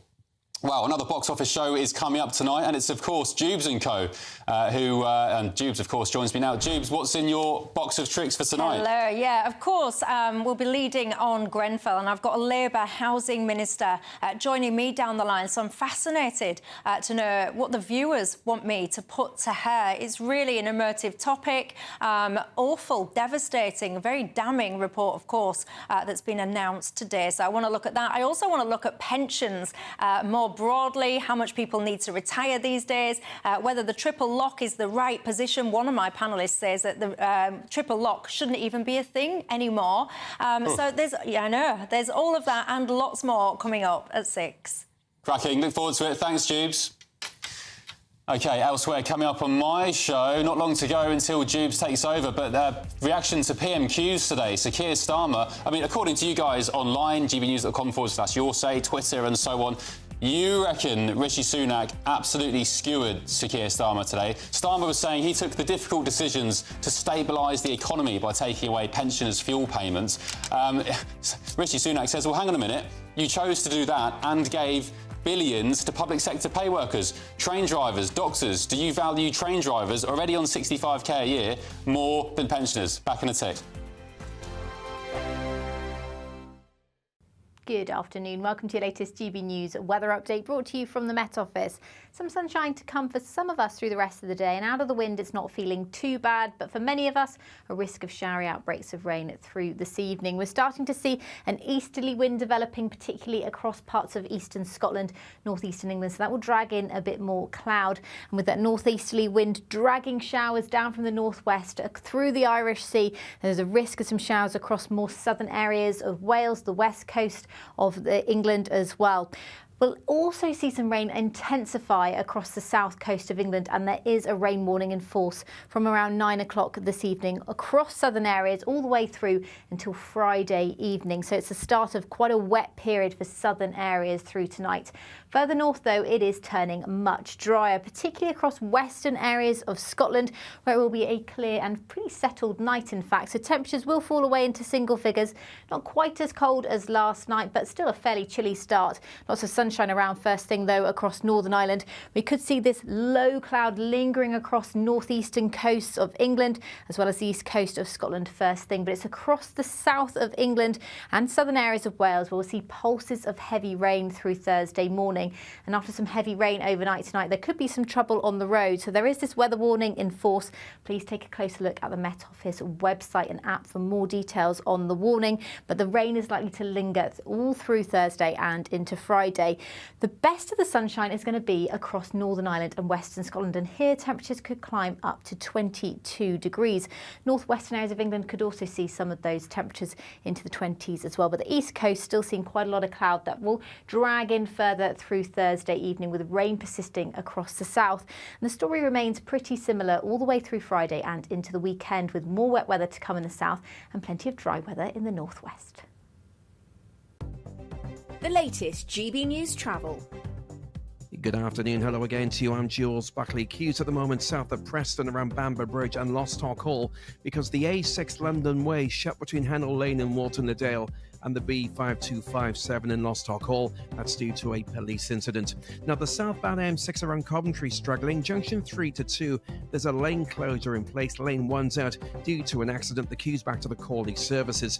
There's a broken down tanker causing congestion on the southbound M1 just before the turn off for Leicester. That's the M69 turn off Junction 21. A lane closure in place. Oxfordshire southbound M40 at the Cherwell Valley services Junction 10. Now, the entry slip road there's part blocked and queuing. There's a breakdown. And in Catford in London, Rushy Green, the A21 is closed by Davenport Road and queuing. There's a building fire there this afternoon. And for now, that's the latest. You can stay up to date throughout the day by visiting our website, gbnews.com.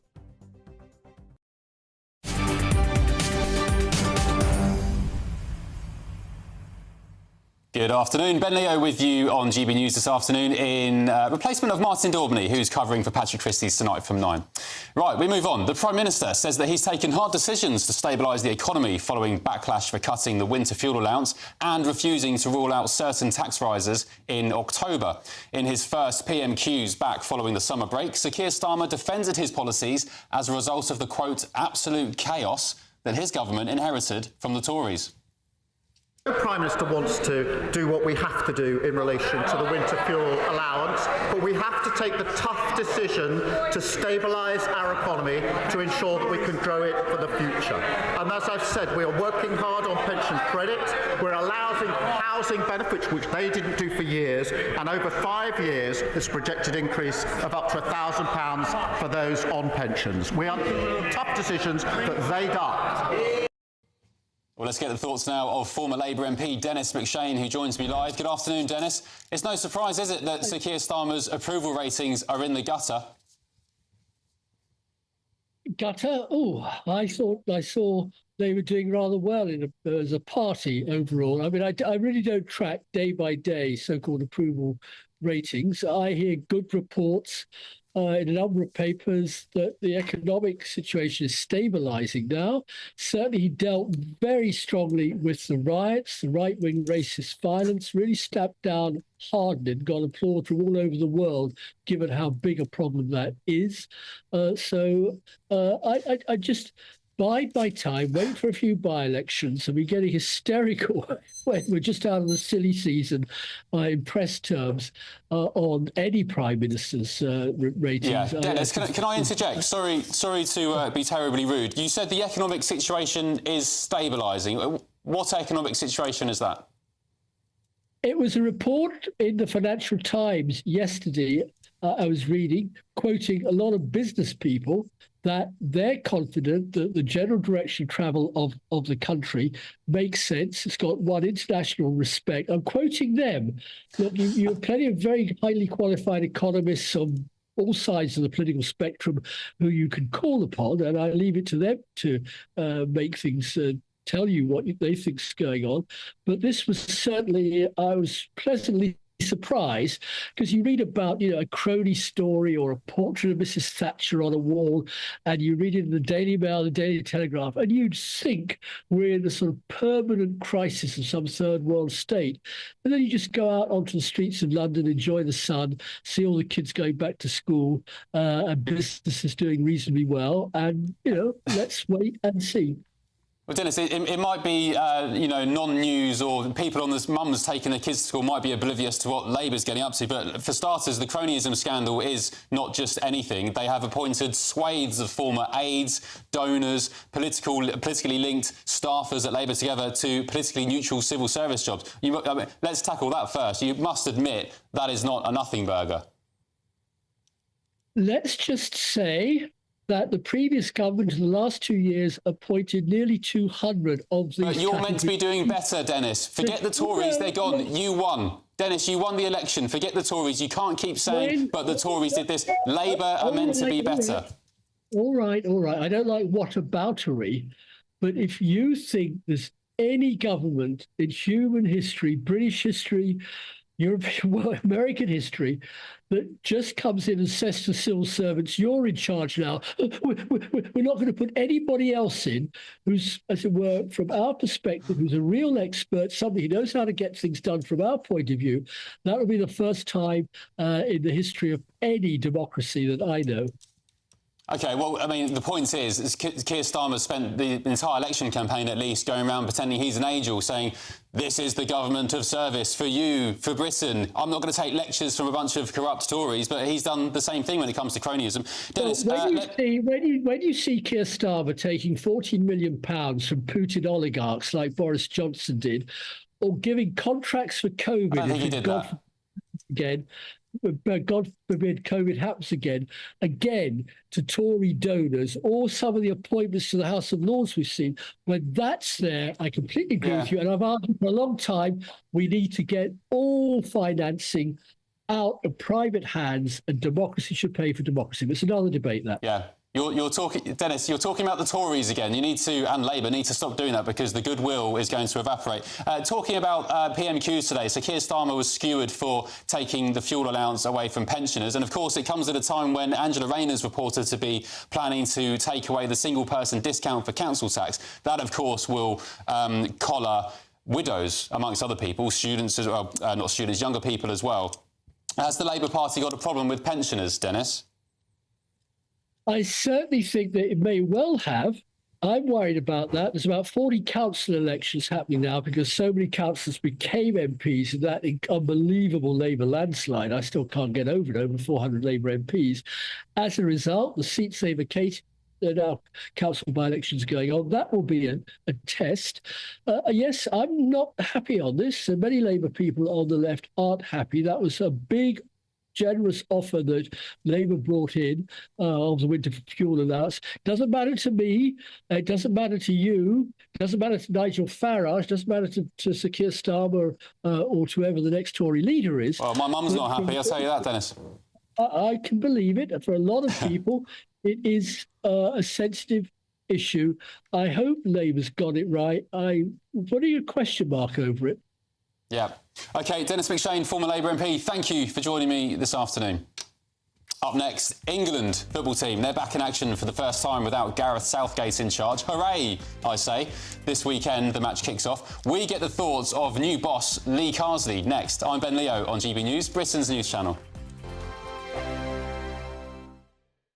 Hi there, I'm Michelle Dewberry and I'm going to take a second to tell you all about my show, Dubes & Co. We start off with the issues of the day. We then bring in both sides of the argument. We get rid of the disrespect. And then you throw me into the mix. And trust me, I'll tell it exactly how it is. And then, of course, the magic ingredient, you at home. We mix it all together and what have we got, in my opinion, the best debate show in town. Monday to Friday, 6 till 7 on GB News, Britain's news channel.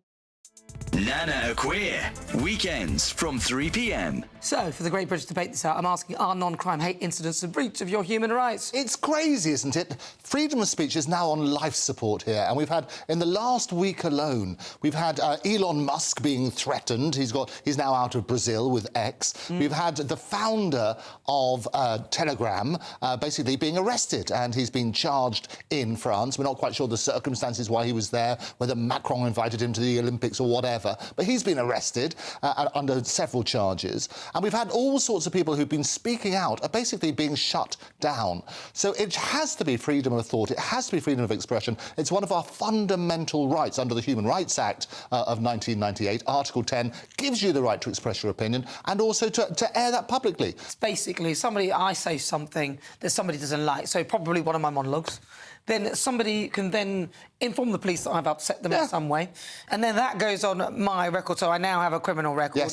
Because somebody else who I've never met, who's never met me, has heard something that upset or hurt your feelings. Then if I go for a certain job or I go for my DBS check, which I do regularly because I go and talk in schools, somebody could pull that up and go, well, you did something that had hurty feelings, and so now you can't have that job. That has got to be a breach of my human rights. Oh, it's absolutely. Article 10, it's a fundamental right to protect your freedom of speech and so on and so forth. And this is what's really worrying, because it's happening around the world, as I say, in Brazil, in France, in various other countries. In America, you know, Zuckerberg, he came out in the last few days and said the pressure that he was put under by the Biden administration, first of all about COVID, and even jokes he was told to suppress them.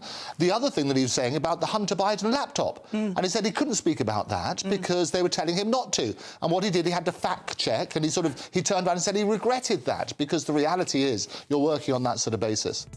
GB News, the People's Channel. Welcome to State of the Nation, daily plunge into the stories shaping our country. I'm Jacob Rees-Mogg, and Monday to Thursday we bring you the insights, the facts, the truth about how our country is being governed. Because what happens in Downing Street matters down your street. Tune in to State of the Nation every Monday to Thursday, 8 to 9 o'clock. Only on GB News, the People's Channel, Britain's news channel.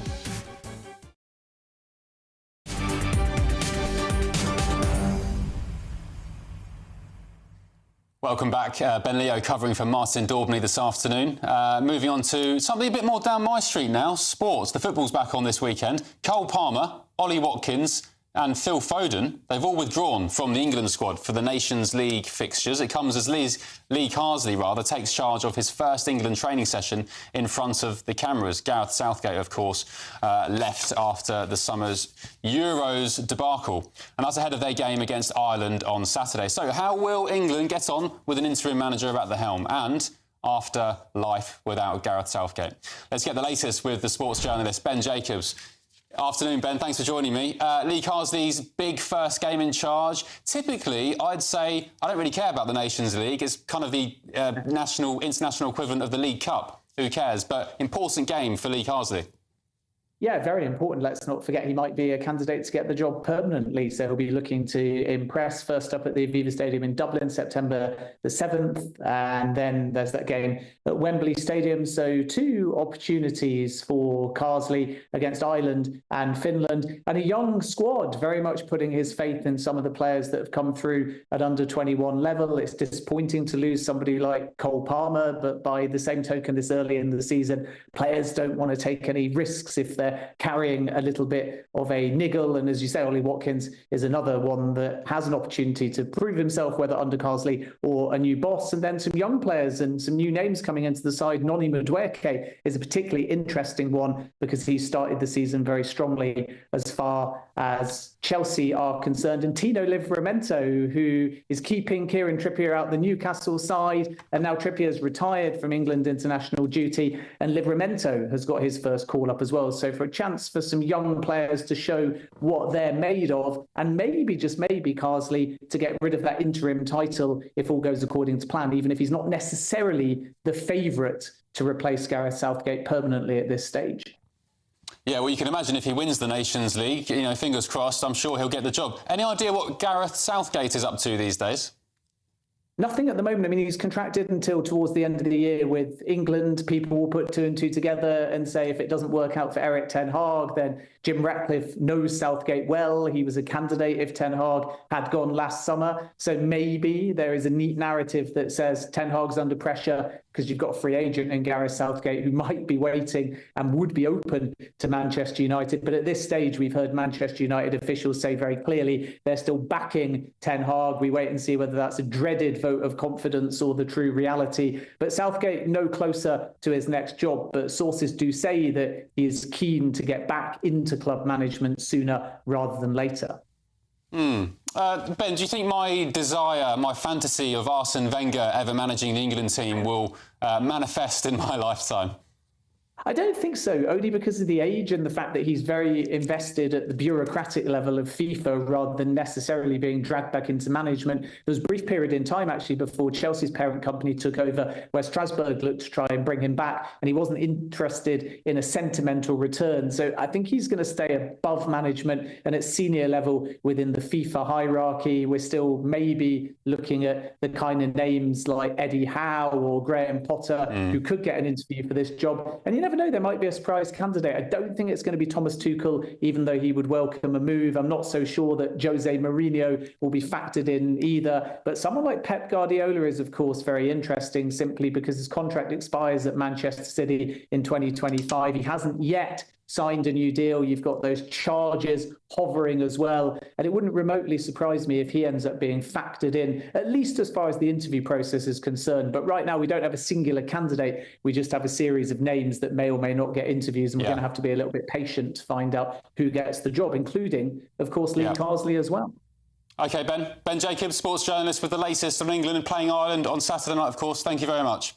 Right, that's all from me this evening. I'm back tomorrow, 3 till 6. Martin's on Patrick's show tonight. And another cracking hour coming up next with Jubes. Thanks for watching. Here's your weather with Annie.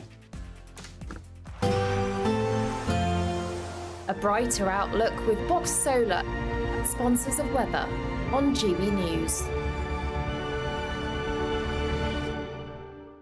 Good afternoon. Welcome to your latest GB News weather update brought to you from the Met Office. Some sunshine to come for some of us through the rest of the day, and out of the wind it's not feeling too bad, but for many of us a risk of showery outbreaks of rain through this evening. We're starting to see an easterly wind developing, particularly across parts of eastern Scotland, northeastern England, so that will drag in a bit more cloud, and with that northeasterly wind dragging showers down from the northwest through the Irish Sea, there's a risk of some showers across more southern areas of Wales, the west coast of England as well. We'll also see some rain intensify across the south coast of England, and there is a rain warning in force from around 9 o'clock this evening across southern areas all the way through until Friday evening. So it's the start of quite a wet period for southern areas through tonight. Further north, though, it is turning much drier, particularly across western areas of Scotland, where it will be a clear and pretty settled night, in fact. So temperatures will fall away into single figures, not quite as cold as last night, but still a fairly chilly start. Lots of sun sunshine around first thing, though, across Northern Ireland. We could see this low cloud lingering across northeastern coasts of England, as well as the east coast of Scotland first thing. But it's across the south of England and southern areas of Wales where we'll see pulses of heavy rain through Thursday morning. And after some heavy rain overnight tonight, there could be some trouble on the road. So there is this weather warning in force. Please take a closer look at the Met Office website and app for more details on the warning. But the rain is likely to linger all through Thursday and into Friday.